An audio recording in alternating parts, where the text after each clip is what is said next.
सत साहिब बंदी छोड़ सतगुरु रामपाल जी भगवान की जय हो। परमपिता परमात्मा सारी सृष्टि के रचनहार, कुल मालिक, असंख्य ब्रह्मांडों के स्वामी, जगत गुरु, तीनों लोकों में प्रवेश करके सबका भरण पोषण करने वाले संत शिरोमणि सतगुरु रामपाल जी परमेश्वर जी के चरण कमल में हम सभी सत्सेवक भाई बहनों का कोटि कोटि दंडवत प्रणाम।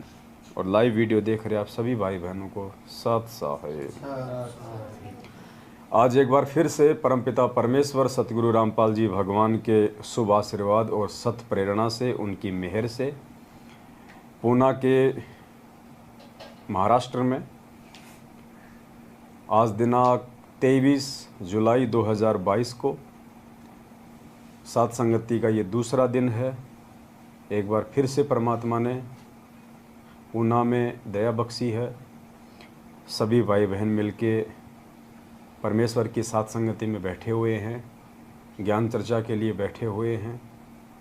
विशेष मेहर सतगुरु रामपाल जी भगवान की।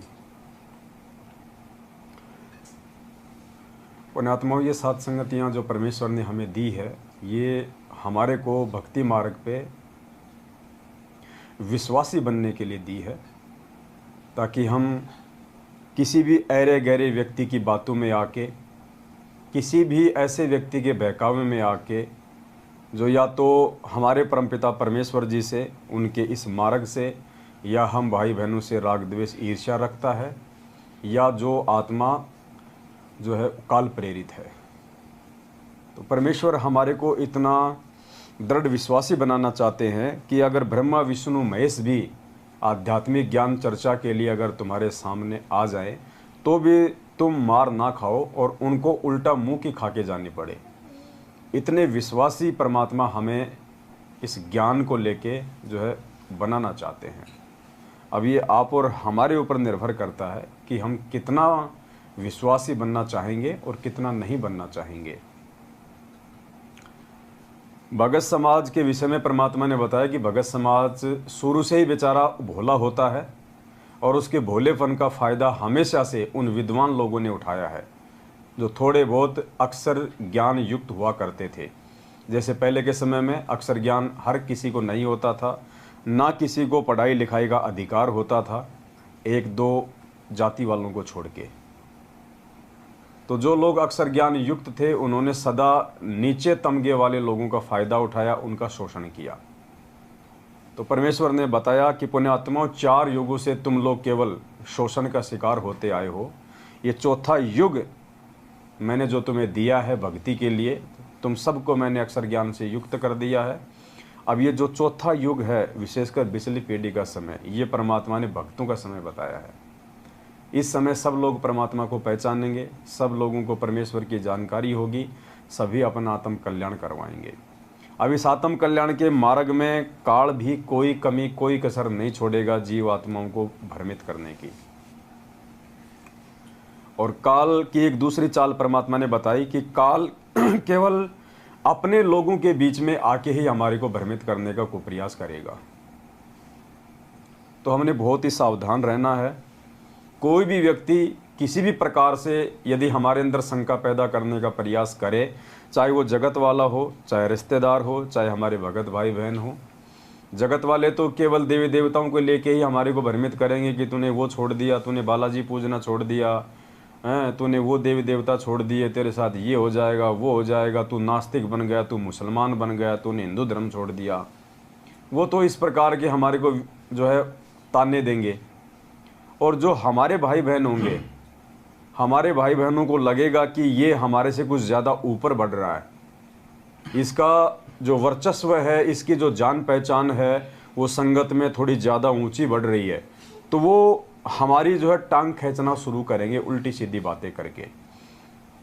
तो आज मालिक ने सैकड़ों की संख्या में अपने सत्सेवक बच्चों पे, सत्संग तो वैसे हजारों की संख्या में है, लाखों की संख्या में है, लेकिन एक दूसरे भाई बहनों को समझाने की जो दया परमात्मा ने बख्शी है, वो केवल चंद सत्सेवकों के ही ऊपर है। तो जब वो भाई बहन अपनी सेवा समझते हुए अपने अन्य भाई बहनों को समझाने का प्रयास करते हैं, तो जो लोग इस सेवा के काबिल नहीं हैं, जो लोग साथ संगतियों के काबिल नहीं हैं, जो लोग एक दूसरे भाई बहनों को ज्ञान आधार से समझाने के योग्य नहीं हैं, वो फिर क्या करेंगे? राग द्वेष और ईर्ष्या से ग्रस्त होकर टांग खींचना शुरू करेंगे। तो बहुत सारे भगत भाई बहन जब हम साथ संगतियों में बैठते हैं, परमात्मा की चर्चा करते हैं, अच्छी अच्छी बातें करते हैं, गुरुदेव के सत्संगों को आधार बना के, तो वो ये कहते हैं कि वो तुम्हारा गुरु बन गया, वो तुम्हारा गुरु बन गया, वो अपने आप में ज़्यादा विद्वान हो गया, अपने आप में ज़्यादा शाना हो गया, तुम ज़्यादा ज्ञानी हो गए। तो भाई परमात्मा हमारे को विद्वान ही बनाने के लिए आए हैं, हमारे को ज्ञानी ही बनाने के लिए आए हैं, क्योंकि 4 युगों से हम लोग धोखा खाते आ रहे हैं, ज्ञानी ना बन पाने के चलते, विद्वान ना बन पाने के चलते। तो अब की बार हम आप लोगों की इन उल्टी सीधी बातों में नहीं आने वाले हैं। अब की बार तो परमेश्वर ने यदि हमारे को विद्वान बनाने का बीड़ा उठाया है, तो हम भी भाई विद्वान बनने के लिए बिल्कुल तैयार हैं।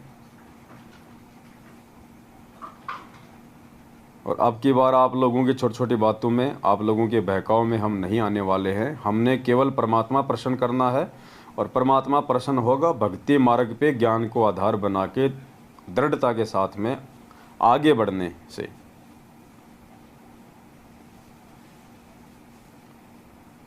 कुछ एक परमात्मा के सत्संग हैं जो हम साथ में लेके चलेंगे।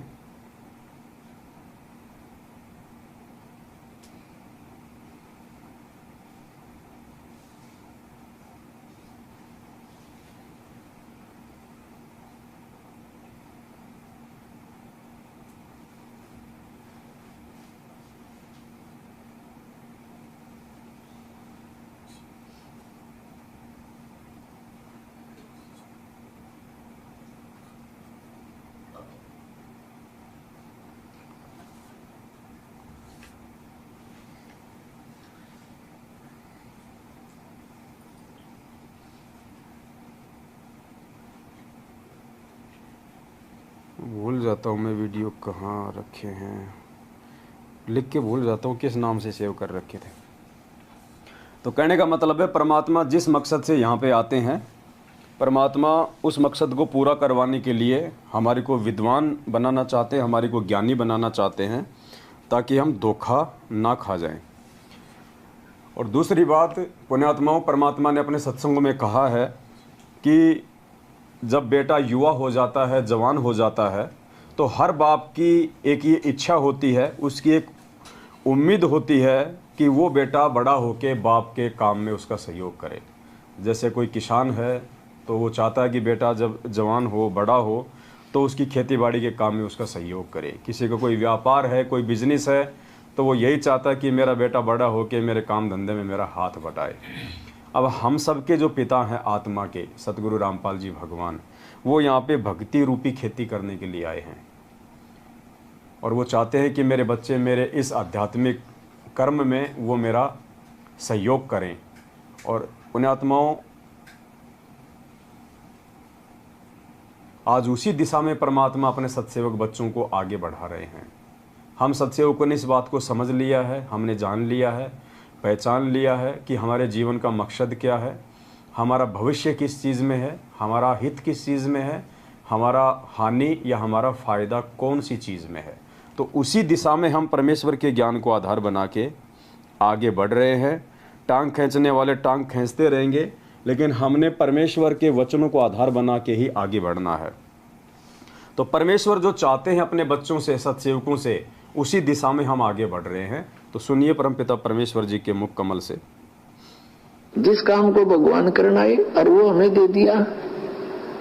अब जिस कार्य को बाप करता था और वो बच्चों से कहे कि बेटा अब तुम भी सहयोग दो, तो उस उन बच्चों का कर्तव्य बनता है अपने पिता के उस काम में सिर धड़की बाजी ला कर सहयोग दें। तो अब आपने भी ये कोशिश करनी चाहिए दास का सहयोग दें। तो पुण्यात्माओं, हमारे परमपिता परमेश्वर का सहयोग हम किस चीज़ में दे सकते हैं? परमात्मा ने यहाँ आके कोई पत्थरों की कोई खान का ठेका तो ले नहीं रखा जो हम वहाँ पे पत्थर फोड़ने में उनकी मदद करेंगे। परमात्मा ने कोई जियो के टावर लगाने का ठेका तो ले नहीं रखा जो हम मतलब फिटिंग का काम करेंगे। परमात्मा ने यहाँ पे जीव आत्माओं को काल भगवान के जाल से बाहर निकालने के लिए ज्ञान प्रचार का ठेका ले रखा है। एक दूसरे भाई बहनों को दृढ़ता प्रदान करने का ठेका ले रखा है, आत्माओं को काल भगवान की सूक्ष्म चाल से परिचित करवाने का ठेका ले रखा है, लोगों को भक्ति मार्ग से दृढ़ता के साथ में जोड़ने का ठेका ले रखा है। तो आज हम सभी सत्सेवक भाई बहन उसी दिशा में आगे बढ़ रहे हैं, परमेश्वर के आशीर्वाद से, परमेश्वर के वचनों के अनुसार। एक दूसरे सत्संग में परमात्मा ने और बहुत अच्छी बात बताई है, हम सभी भाई बहन ध्यान से इस सत्संग को सुने। परमात्मा ने कहा कि जब सतगुरु यहाँ पे आता है तो वो भगत को ज्ञान दे दे के उसको अपने जैसा उसको बना लेता है। जो ज्ञान परमात्मा देते हैं आगे चल के उसका भगत भी वही ज्ञान प्रचार करता है, वही बातें भगत समाज के सामने रखता है। और दूसरी बात, परमात्मा के काम में सहयोग करना इसलिए भी आवश्यक है क्योंकि कल को हमारा कोई भी भाई बहन इस ज्ञान को ग्रहण ना करके यदि वो अपना शरीर छोड़ देता है और यदि वो धर्मराज के दरबार में जाता है तो फिर वहाँ पे लेखा जोखा होता है। तो कल को वो जीव सतगुरु को दोषी ना ठहरा दे, वहाँ पे परमात्मा को दोषी ना ठहरा दे कि मेरे को किसी ने बताया नहीं, मेरे को समय रहते किसी ने समझाया नहीं। तो परमात्मा जब इस पृथ्वी पे आते हैं तो परमेश्वर मानव शरीरधारी किसी भी जीव आत्मा को ऐसा नहीं छोड़ते कि उस तक ये ज्ञान ना पहुँचा हो। यानी धर्मराज के दरबार में जाके कोई भी जीव ये कहने का अधिकारी नहीं होता है कि मेरे को मालूम नहीं था या मेरे को किसी ने बताया नहीं था। तो आज जितने भी सत्सेवक भाई बहन हैं ये इसी प्रयास में निरंतर आगे बढ़ रहे हैं कि कल को सतगुरुदेव जी के आने के बाद या उनके आने से पहले यदि किसी का शरीर छूट गया तो वो कल को ये ना कह दे वहाँ जाके कि मेरे को तो किसी ने सच्चाई बताई नहीं थी कि कौन सही था कौन गलत था, कौन परमात्मा के ज्ञान आधार से चल रहे थे और कौन ज्ञान के विरुद्ध चल रहे थे। तो परमात्मा वहाँ पे दोषी नहीं बनना चाहता है, इसलिए भी परमात्मा ने आप और हमारी सेवा संगत को समझाने की लगा रखी है। सुनिए परमात्मा का सत्संग ध्यान से, और फिर बोलने वाले पुण्यात्माओं बोलते रहेंगे, उनका काम है, क्योंकि काल भगवान के जो एजेंट होते हैं उनका एक ही काम होता है कि जो भक्ति करने वाली आत्मा होती है उनके विश्वास को डामाडोल किया जाए, उनके आत्मविश्वास को तोड़ा जाए, उनको कमज़ोर किया जाए। तो हमने उनकी ऐसी बातों में बिल्कुल भी नहीं आना है। परमात्मा ने हमारे लिए क्या आदेश दे रखे हैं, परमात्मा ने हमें क्या आध्यात्मिक मार्ग पे आगे बढ़ने की शिक्षा दे रखी है, हमने केवल उन चीज़ों को ध्यान में रखना है। बाकी तो ये काल भगवान का लोक है, वो हर प्रकार से कोशिश करेगा जीव आत्माओं को मानसिक रूप से कमज़ोर करने की। तो देखिए गुरुजी हमें क्या कह रहे हैं सत्संग में, और उसी दिशा में हम लोग निरंतर आगे बढ़ते जा रहे हैं। न जाने भृंग को ऐसे गुरु कर ले आप समान। पुण्यात्माओं जैसे दास आपको रह करिए ज्ञान, गीता और वेदों के श्लोक मंत्र, परमात्मा की महिमा की शब्द साखियाँ आपको बार बार सुना रहा है। कुछ दिनों में आप में भी यही प्रेरणा हो जाएगी। कहते हैं जैसे एक भृंगी कीड़ा होता है, बंबीरी आपने देखी होगी, भी भी भी भी भी भी करती रहती है। वो क्या करती है, कहीं से कीड़ा उठा लेती है, उस कीट को उठा करके रख लेती है, एक मिट्टी उसके चारों तरफ लगा देती है, उस सुराख रख लेती है, उस सुराख के ऊपर बैठ के वह भी भी भी भी करती रहती है और उस कीट को अपने जैसे स्वभाव वाला बना लेती है। फिर वो कीट भी भृंग बन करके ऐसे भी करता रहता है।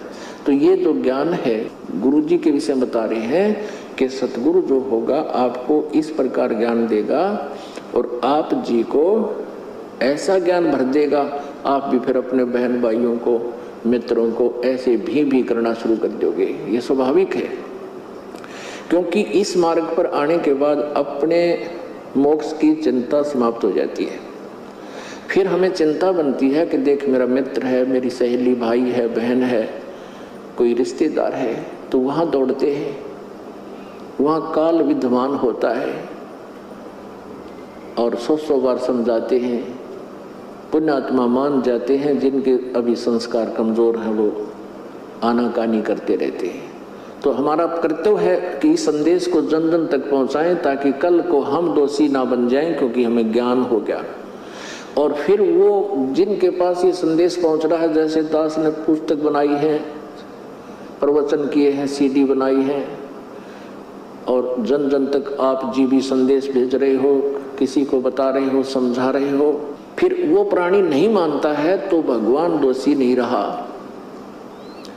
वो जाएगा यहाँ से मृत्यु के उपरांत इस धर्मराज के दरबार में, न्यायाधीश के पास खड़ा हो। वहां जाकर इसको पता लग जाता है कि मेरे से बहुत भयंकर गलती बन गई, मैंने भक्ति नहीं की और सारा जीवन ये संसारिक क्रियाओं में खो दिया।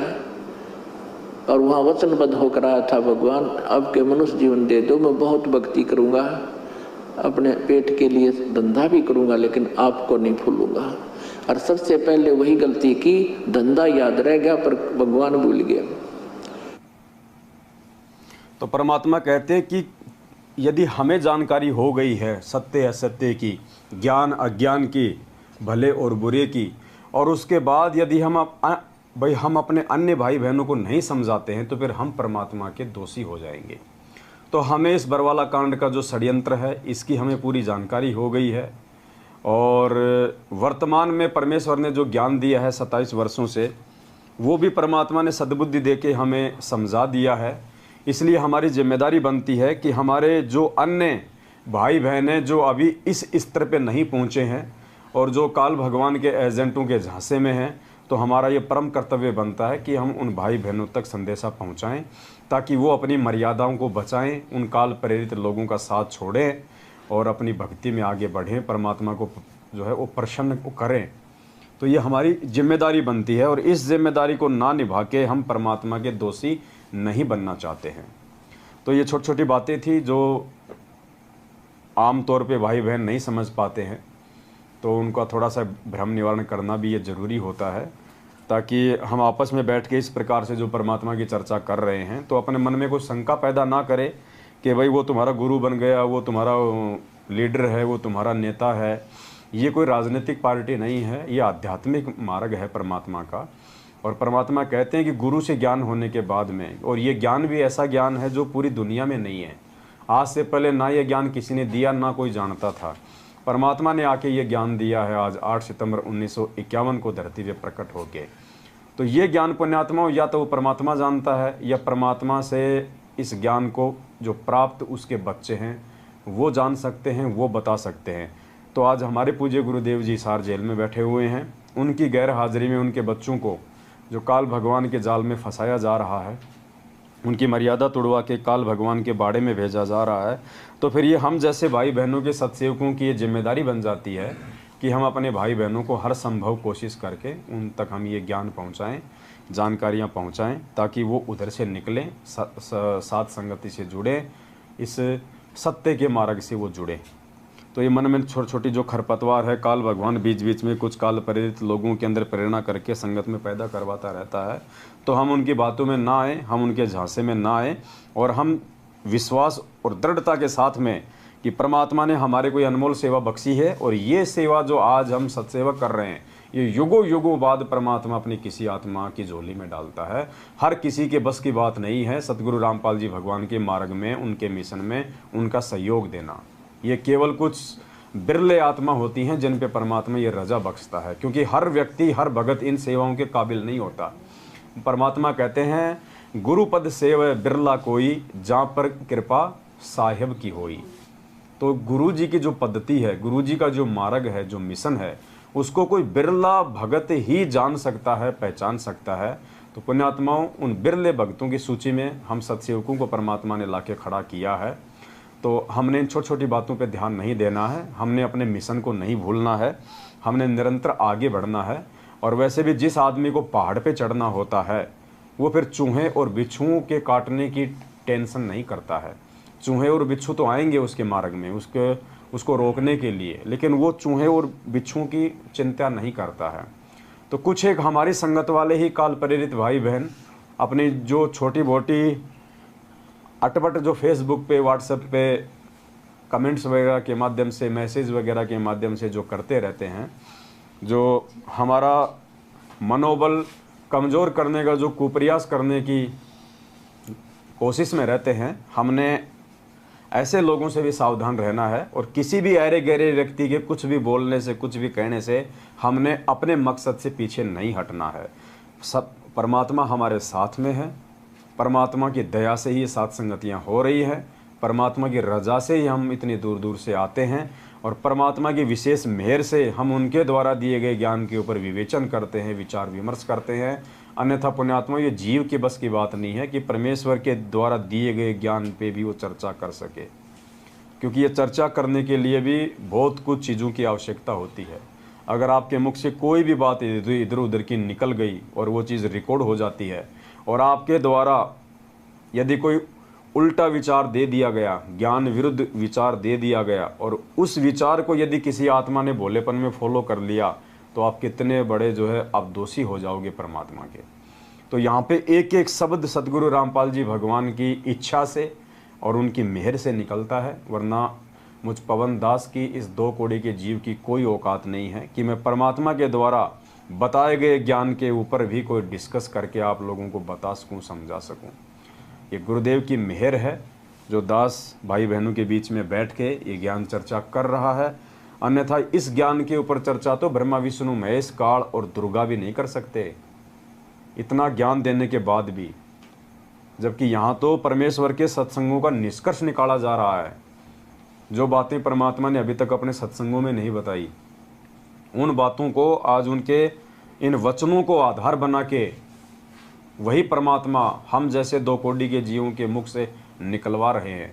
तो ये परमेश्वर की विशेष मेहर है और इस मेहर के काबिल कोई विशेष आत्माएं होती हैं। ऐरी गहरी आत्मा सात संगतियों में नहीं आ सकती, नहीं जुड़ सकती। और यदि ऐरा गहरा व्यक्ति कोई अपने आप में शाना बन के सात संगति में आ भी गया, जुड़ भी गया, तो पुण्यात्मा ज़्यादा दिन वो नहीं टिक पाएगा, क्योंकि सूअर की आदत होती है जब तक उसको गंद खाने को ना मिले वो नहीं टिक पाएगा। आप सूअर को 5 स्टार होटल में बैठा दो, रोगे सामने लड्डू जलेबी रसगुल्ले रख दो, उसको रास नहीं आएगी, वो चीज़ बिल्कुल रास नहीं आएगी। वो दौड़ेगा इधर उधर, कहीं कोई कचरा कहीं कोई विष्टा पड़ा होगा वहीं जाके मुंह मारेगा। तो यदि भूला भटका कोई अगर आ भी गया यहाँ पे जो सात संगतियों के लिए अधिकारी नहीं है, तो उसको सत्सेवक समझने की गलती ना करें। वो 2 दिन 4 दिन महीना 2 महीना साल 1.5 साल में वापस भाग जाएगा, क्योंकि ये बगुले की खुराक नहीं है। सात संगति हंसों की खुराक है। यहाँ पे मोती बरसते हैं, यहाँ पे मेंढक और घोंगे नहीं मारे जाते, बगुलों की खुराक नहीं है यहाँ पे।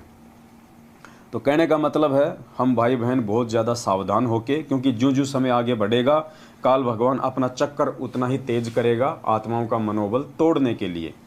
तो हम भाई बहनों ने बहुत ही सोच समझ के एक एक कदम भक्ति मार्ग पे सोच विचार के रखना है। और परमात्मा जिस प्रकार से हमारे को एक भगत बनाना चाहते हैं, पुण्यात्मा, हमने खुद भगत बनने की प्रक्रिया में आगे बढ़ना पड़ेगा।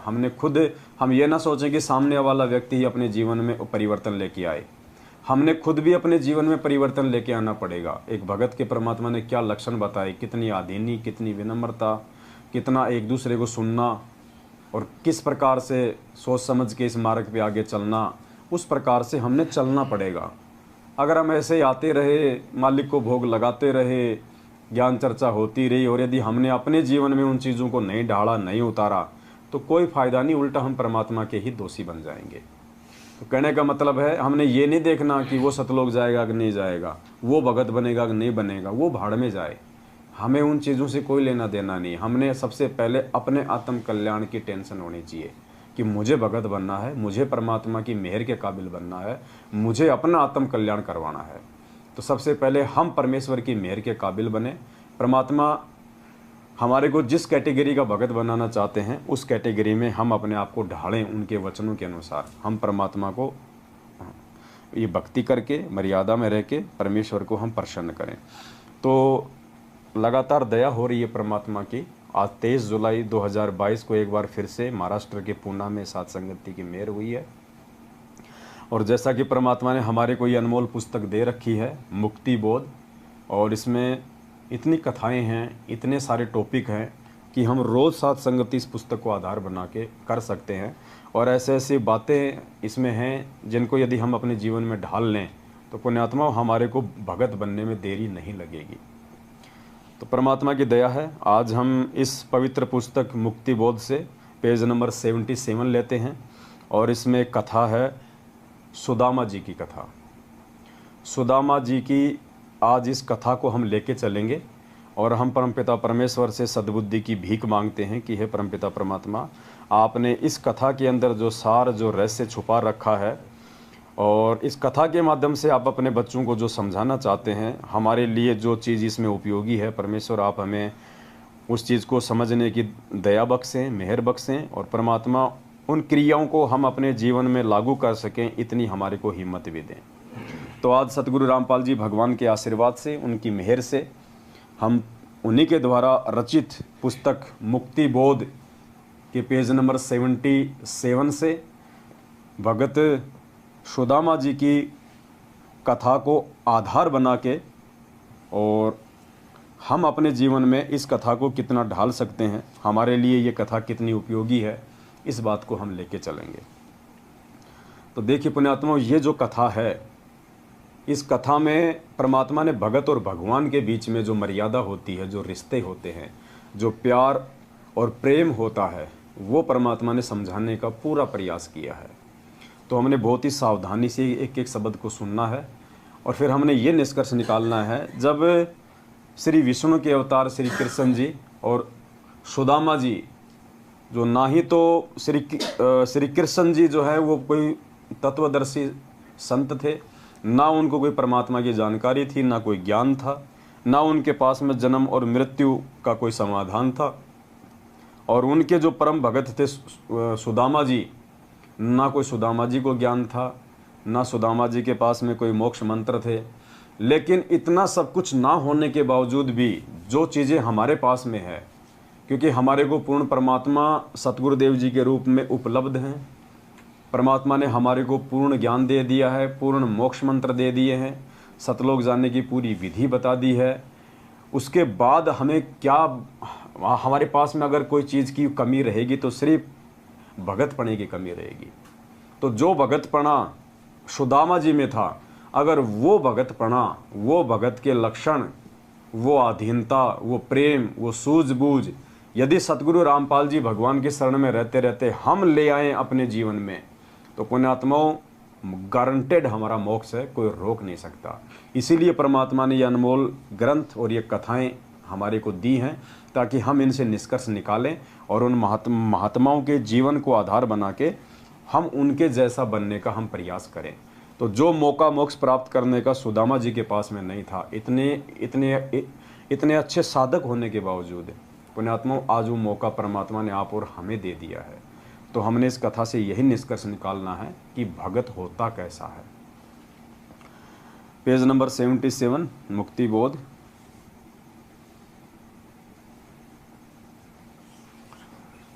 श्री कृष्ण जी तथा ब्राह्मण सुदामा जी सहपाठी क्लास फेलो थे। शिक्षा काल में दोनों की घनिष्ठ मित्रता थी। शिक्षा उपरांत श्री कृष्ण जी द्वारिका के राजा बने।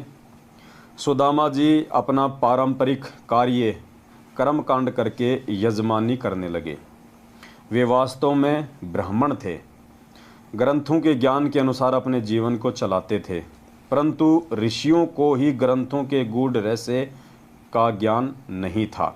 इस कारण से साधना, शास्त्र विधि त्याग कर मनमाना आचरण जो गुरुजनों ने बताया हुआ था वही किया करते थे, जिससे वर्तमान में कोई लाभ नहीं हो रहा था। यानी सुदामा जी को परमात्मा ने बताया कि बहुत अच्छी आत्मा थी, शास्त्रों के अनुसार वो भक्ति भी किया करता था, जैसा उसके गुरुजी ने शास्त्रों को समझा और उनको बताया, सारे नियम भी निभाता था, भगत वाले लक्षण भी थे। लेकिन वो जो साधना थी, क्योंकि वो नकली गुरु थे, उनको वास्तविक साधना का मालूम ही नहीं था, इसलिए उन्होंने सुदामा जी को जो साधना बताई, सुदामा जी ने अपने गुरुजनों के द्वारा बताई गई साधना को उत्तम साधना मान के जो भाई उसने उसको फॉलो भी किया, उसके बावजूद भी उनको कोई लाभ नहीं हुआ, क्योंकि वो मनमाना आचरण था, वो शास्त्र विधि अनुसार साधना नहीं थी, वो गीता जी के अध्याय नंबर 16 श्लोक नंबर 23 के अनुसार मनमाना आचरण था, जिससे कोई लाभ उनको नहीं होना था। इस कारण से साधना, शास्त्र विधि त्याग कर मनमाना आचरण जो गुरुजनों ने बताया हुआ था वही करते थे, जिससे वर्तमान में कोई लाभ नहीं हो रहा था। श्री सुदामा जी किसी यजमान को भ्रमित करके रुपये या अन्य पदार्थ नहीं लेते थे। पुण्यात्माओं, उस समय की बात है, ये 5500 साल पहले की बात। सुदामा जी को ज्ञान भी था, पंडित भी थे, लेकिन फिर भी वो अपने किसी भी यजमान को उल्टी सीधी बातें बता के या उल्टे सीधे कर्मकांड करवा के लोगों को भ्रमित करके अपना पेट पालन नहीं करते थे। और आज देखिए, इस परमेश्वर की शरण में आने के बाद हमारे जो बड़े भाई है सतलोक आश्रम मैनेजमेंट हरियाणा वाले, उनको अच्छे और बुरे कर्मों का ज्ञान होने के बावजूद भी, शास्त्र विधि अनुसार भक्ति मिलने के बाद भी, कौन से कर्म करने से भक्ति बनेगी, कौन से कुकर्म करने से हमारा जीवन बर्बाद होगा, इतना सब कुछ पता होने के बाद भी, गुरुदेव के द्वारा इतना ज्ञान दिए जाने के बाद भी, आज वे लोग गुरुजी की पीठ पीछे उन्हीं के आदेशों की आड़ में ये लोग पाठ प्रकाश करने के अधिकारी नहीं हैं। पाठ प्रकाश के विषय में परमात्मा ने एक सत्संग में बताया कि ये गरीबदास जी महाराज जी के जो वाणियां है ना, इनको पढ़ने वाला भी उतना ही महापुरुष चाहिए। इन वाणियों को पढ़ने वाला भी उतना ही महापुरुष चाहिए, वरना उसके बिना ये वाणियां काम नहीं करेंगी। लेकिन आज उसी परमात्मा की आड़ में और गरीबदास जी महाराज जी की वाणियों का पाठ कर करके और किस प्रकार से भगत समाज को भ्रमित किया जा रहा है चंद पैसों के लिए। जो पाठ सतलोक आश्रम बरवाला में गुरुजी के रहते सहते मात्र 7,000 रुपये का था, आज वो पाठ इन्होंने 21,000 रुपये 15,000 रुपये का कर दिया। बताइए, 7,000 रुपये का पाठ इन्होंने 15,000 का कर दिया, जबकि घी का भी वही रेट है, मिश्री का भी वही रेट है, खोपरे का भी वही रेट है। उसके बावजूद भी इन्होंने 2 गुना ज़्यादा पाठ प्रकाश का रेट कर दिया। इतना तो भारत सरकार डीजल पेट्रोल भी नहीं बढ़ाती जितना इन्होंने पाठ प्रकाश की राशि बढ़ाई है। पुण्यात्माओं, ये धंधा, परमात्मा कहते हैं फूटी ज्ञान विवेक की, अंधा है जगदीश, चंपाकली को 500 और मनी राम को 30। इन्होंने अपने धार्मिक धंधे के लिए ये भी नहीं देखा कि हम क्या कर रहे हैं और आगे चल के हमारे द्वारा किए गए इन कर्मों का क्या परिणाम निकलेगा। जो ज्योति हवन सतलोक आश्रम बरवाड़ा में 500 रुपये का होता था, वो ज्योति हवन आज इन्होंने 2100 रुपये का कर दिया। पुण्यात्माओं, टोटली परमात्मा के विधान के विपरीत, और ना ये ज्योति हवन करने के अधिकारी हैं, ना ये पाठ प्रकाश करने के अधिकारी हैं। परमात्मा जी क्या कह रहे हैं अपने सत्संग में, ध्यान से सुनिएगा। गरीबदास जी की वाणी, और गरीबदास जी की वाणी अब दास पढ़ा रहा है, क्योंकि इसको पढ़ने वाला भी उतना ही पवित्र चाहिए जितना महापुरुष हो परमात्मा ने जिनको ज्ञान दिया था। तो जो इस दास के मुख से जो सुनोगे उसका असर न्यारा होगा, और इन्हीं सत्संग में कोई और करेगा भगत तो उससे लाभ नहीं होगा वो, क्योंकि अधिकारी के बिना यह काम करे को नहीं। और तो गरीबदास जी महाराज जी की वाणियों का जो पाठ है, जब तक उसको कोई अधिकारी नहीं करेगा तब तक वो भगत समाज के ऊपर असर करेगी नहीं, उस पाठ प्रकाश का लाभ उन भक्तों को मिलेगा ही नहीं। अब परमात्मा ये नहीं करे कि गरीबदास जी की कोई भी वाणी है और उसको कोई भी पढ़ेगा तो लाभ नहीं होगा, नहीं। ऐसे तो हम जो नित्य नियम करते हैं, असुर निकंदन रमैणी करते हैं, संध्या आरती करते हैं, उनमें 70% वाणियाँ गरीबदास जी महाराज जी की है, जो परमात्मा ने हमारे को रोज करने का आदेश दिया हुआ है। तो परमेश्वर इस प्रकार से वाणियों को पढ़ने के लिए यहाँ पे नहीं बोल रहे, यहाँ पे परमात्मा बात कर रहे हैं पाठ प्रकाश की, पाठ प्रकाश की बात कर रहे हैं यहाँ पे, जो 3 दिन का होता है, जो इन फर्जी आश्रमों में दिल्ली, मुंडका, भिवानी, रोहतक, इंदौर, जहाँ भी इन्होंने फर्जी आश्रम खोल रखे हैं, मनमुखी रूप से ये लोग जो पाठ प्रकाश करते हैं 15-15 हज़ार रुपये लेके। इन वाणियों के विषय में परमात्मा कहते हैं कि इन वाणियों को बोलने वाला, ये पाठ प्रकाश करने वाला भी उस गरीबदास जी महाराज जी के जितना ही पाक और पवित्र महापुरुष चाहिए। तो बताइए, क्या ये लोग अधिकारी हैं ये पाठ प्रकाश करने का? आश्रमों पे वे तो माता बहनों के नंबर ले लेके इनकी रिकॉर्डिंग आती रहती है आए दिन। इनके आश्रमों में जाओ आप, भिवानी आश्रम में, वहाँ पे जो महेंद्र है, महेंद्र भगोड़ा, गुरुजी का छोटा भाई, उसने अपने समधी को, अपने बेटे के ससुर को उसने भिवानी आश्रम संभाला रखा है, धर्मपाल को। अब वो धर्मपाल की क्या सोच है, बहनों ने बताया कि एक बार हमारे में से कुछ बहनों को, कुछ वहाँ पे नेपाल की बहन थी जो मुंडका आश्रम में सेवा करती हैं, और कुछ यहाँ की अपने हरियाणा की, तो उन बहनों को मुंडका आश्रम से भिवानी आश्रम में भेज दिया गया। और वहाँ जाने के बाद में वो धर्मपाल क्या बोलता है, क्योंकि वहाँ पे तो सब काल प्रेरित है, तो 2-4 वहाँ पे ऐसे ही वो लड़के रहते हैं। तो उन लड़कों को कहा कि भाई इनमें से छांट लो, तुम्हारे को जो भी अच्छी लगे, सेटिंग मैं करवा दूंगा। वो बहनें बता रही हैं आज हमारे को फ़ोन पे, रिकॉर्डिंग है दास के पास में, लेकिन बहन ने हमारे को मना किया कि भगत जी अभी रिकॉर्डिंग कहीं डालनी नहीं है। अब बताओ पुण्यात्माओं, ये लोग जब आश्रमों के संचालकों का ये हाल है, उनकी ऐसी घटिया सोच है, तो बताओ उन आश्रमों में जब गरीबदास जी महाराज जी की वाणियों का पाठ किया जाएगा तो भगत समाज को क्या लाभ मिलेगा। और पाठ करवाते करवाते भी भक्तों की दुर्गति हो रही है, अकाल मौतें हो रही हैं। बताइए परमात्मा कहाँ है भाई, कहाँ असर हो रहा है इन वाणियों का, इस पाठ प्रकाश का। ये राजनीति करने वाले लोग पाठ प्रकाश करेंगे तो ये पाठ प्रकाश लाभ देगा। ये राजस्थान के गैंगस्टर आनंदपाल सिंह जैसों की सीबीआई जांच का समर्थन करने वाले, उनको पात्रों को भक्तों के दान का 5-5 लाख रुपया चंदे के रूप में देने वाले गरीबदास जी महाराज जी की वाणियों का पाठ करेंगे, वो पाठ प्रकाश आपको लाभ देगा। तो पुण्यात्माओं जागो, ये समय बार बार नहीं आएगा। परमात्मा हर प्रकार से हमारे को समझाना चाहते हैं।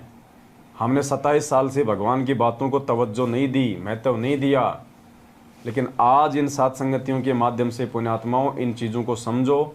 परमात्मा का एग्रीमेंट है काल भगवान के साथ में, वरना मालिक तो इतना समर्थ है, 1 सेकंड नहीं लगे उसको सबकी गुद्दी पकड़ के सीधे रास्ते पे ले आए, पूरी दुनिया को चुटकी बजाती। लेकिन वो परमात्मा ने नहीं करना है। अगर वही करना होता तो परमात्मा को इस गंदे लोक में आके 27 साल से दुख क्यों भोगने पड़ते। वो तो सतलोक में बैठा बैठा ही पूरी दुनिया को सद्बुद्धि दे देता, इस मार्ग पर लगा देता। जो परमात्मा सतलोक में बैठा बैठा 21 ब्रह्मांड को विमान की तरह यहाँ भेज सकता है सभी जीवात्माओं सहित, क्या वो परमात्मा सतलोक में बैठा बैठा सभी जीवात्माओं को वापस नहीं ले सकता सतलोक। लेकिन परमात्मा की भी कुछ मर्यादा हैं, कुछ नियम हैं, कुछ एग्रीमेंट हैं काल भगवान के साथ। और काल भगवान ने यही कहा था कि परमात्मा आप नीचे जाओगे, जीवों को अपना ज्ञान दोगे, लेकिन परमात्मा एक मेरे ऊपर मेहर कर देना, जो आपके द्वारा दिए गए ज्ञान को आधार बना के और आपको परमात्मा मान के भक्ति करे, आपकी मर्यादाओं में रहे, उसी आत्मा को यहाँ से लेके जाना, बाकी को मेरे हवाले कर देना।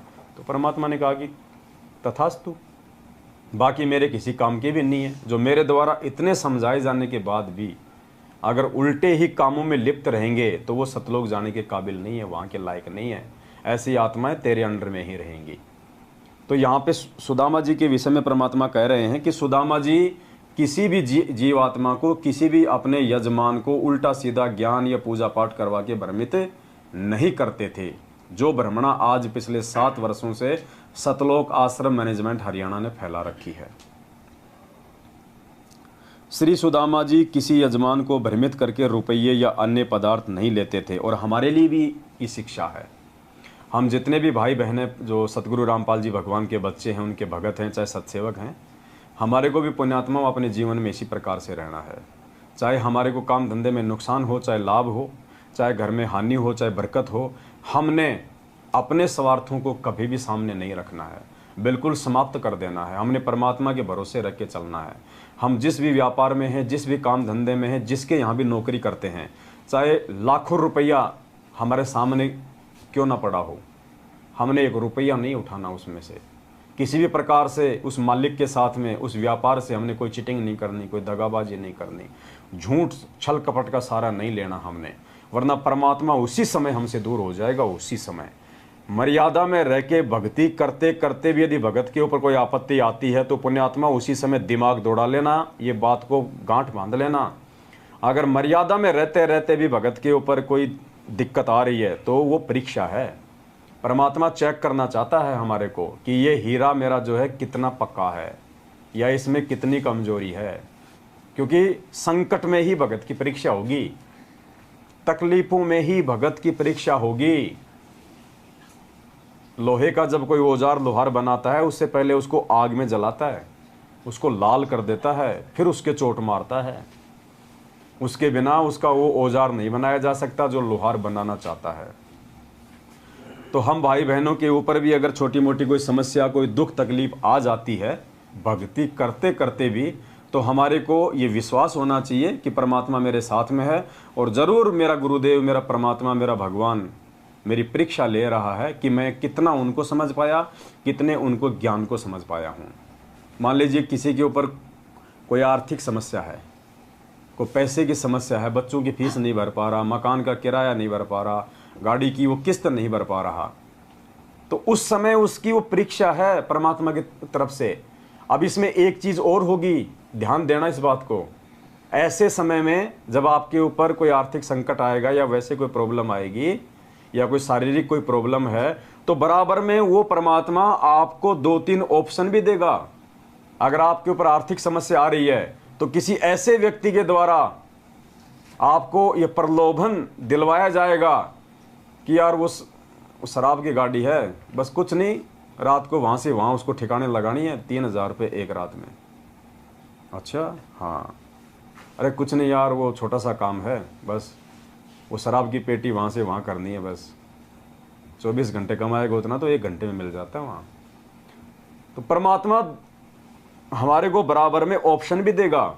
एक तरफ वही परमात्मा हमारे को वो संकट दे के चोट मार रहा है, दूसरी तरफ वही परमात्मा हमारी और परीक्षा लेने के लिए ऐसे ऑप्शन भी रख देगा कि देखता हूँ मेरा भगत मेरे ज्ञान को साइड में रख के और इन छोटी मोटी तकलीफ़ों से दुखी होके ये काल भगवान वाला रास्ता अपनाता है या मेरे ऊपर दृढ़ विश्वास करके मेरे ही रास्ते पे मेरे ऊपर विश्वास करके टिका रहता है। और जो टिका रहेगा उसकी तो परमात्मा बाद में कुछ दिनों बाद में उसकी बल्ले बल्ले कर देगा। और जो उस परमात्मा के मार्ग को त्याग के, उस परमात्मा की मर्यादाओं को तोड़ के अपने गुरुदेव के ऊपर अविश्वास प्रकट करके यदि वो घटिया और ओछे हथकंडों को अपना लेता है तो पुण्यात्मा हो सकता है कुछ दिन तक उसका काम अच्छा चले, उसके घर में अनाप शनाप माया भी आ जाए, पैसा भी आ जाए, लेकिन आगे चल के उसकी जो दुर्गति होगी वो देखने लायक होगी। तो यदि हम मर्यादा में हैं, भक्ति कर रहे हैं और ऐसे में यदि छोटी मोटी तकलीफ या परेशानी हमारे ऊपर आ रही है तो ये भगवान की मेहर समझना कि परमात्मा तेरी परीक्षा ले रहा है। और परमात्मा किसी की परीक्षा लेगा इसका मतलब गुरु जी की नज़र उस भगत पे है। तो ये भी समझना कि वो असंख्य ब्रह्मांडों का मालिक और मुझ 2 कौड़ी के जीव पे अपनी नज़र बनाए हुए है। और भगवान जिस पे अपनी नज़र बना दे फिर वो कौन क्या बिगाड़ लेगा उसको। यहाँ तो सिर्फ थोड़े से विश्वास की ज़रूरत है, फिर थोड़े से धैर्य की ज़रूरत है। शील, संतोष, विवेक, दया, अक्षमा, ये 5 गुण परमात्मा 16 श्रृंगार से पहले परमात्मा ये 5 गुण हमारे को देगा। और ये 5 गुण परमात्मा देगा तो फिर उनकी परीक्षा भी लेगा। अब टीचर भले बच्चे को LKG में या प्रे में A for Apple, B for ball सिखाता है, फिर वो उसकी परीक्षा भी लेता है, टेस्ट भी लेता है। A लिख देगा, फिर A फॉर आगे छोड़ देगा डॉट डॉट डॉट, देखिए बच्चा क्या लिखेगा, A फॉर एप्पल लिखता है या फिर A फॉर बफेलो लिखता है। तो वो परीक्षा भी लेगा फिर साथ साथ में उस बच्चे की। तो इसी प्रकार ये परमात्मा हमारा टीचर है आध्यात्मिक। और परमात्मा जिस हमें जैसे जैसे ज्ञान देते जाएंगे वैसे वैसे परमात्मा हमारे अंदर मजबूती पैदा करने के लिए हमारी परीक्षा भी लेते जाएंगे कि इनमें थोड़े बहुत वो गुण विकसित हुए हैं या नहीं हुए हैं। तो पुण्यात्माओं, ऐसे समय में हमने बहुत ही सावधान रहना है और गुरुदेव के ज्ञान को आधार बना के गुरुदेव पे विश्वास करके हमने उन परिस्थितियों का सामना करना है। हमने झुकना नहीं है, टूटना नहीं है उन परिस्थितियों से। यदि टूट जाएंगे सदा सदा के लिए फिर हम परमात्मा के मिशन से बाहर हो जाएंगे। तो सुदामा जी की कथा से आज हमारे को ये भी सीखने को मिलेगा कि भगवान का दोस्त होने के बावजूद 3 लोक के भगवान त्रिलोकीनाथ विष्णु अवतार श्री कृष्ण जी का सहपाठी, उनका क्लास फेलो होने के बावजूद और अपनी उम्र का 60% हिस्सा उन्होंने दारिद्रता में गुजार दिया, लेकिन कभी अपने भगवान से डिमांड नहीं करी। उन्होंने 1 रुपए की भी डिमांड नहीं करी, किसी भी सुख और लाभ की डिमांड नहीं करी। जबकि उसकी पत्नी उसको रोज कहा करती थी कि जाता क्यों नहीं, तेरा तो दोस्त है, तेरा तो दोस्त है, क्या तेरे को देगा नहीं, द्वारिका का राजा है। लेकिन पुण्यात्माओं, वो पंडित था, वो भगत था।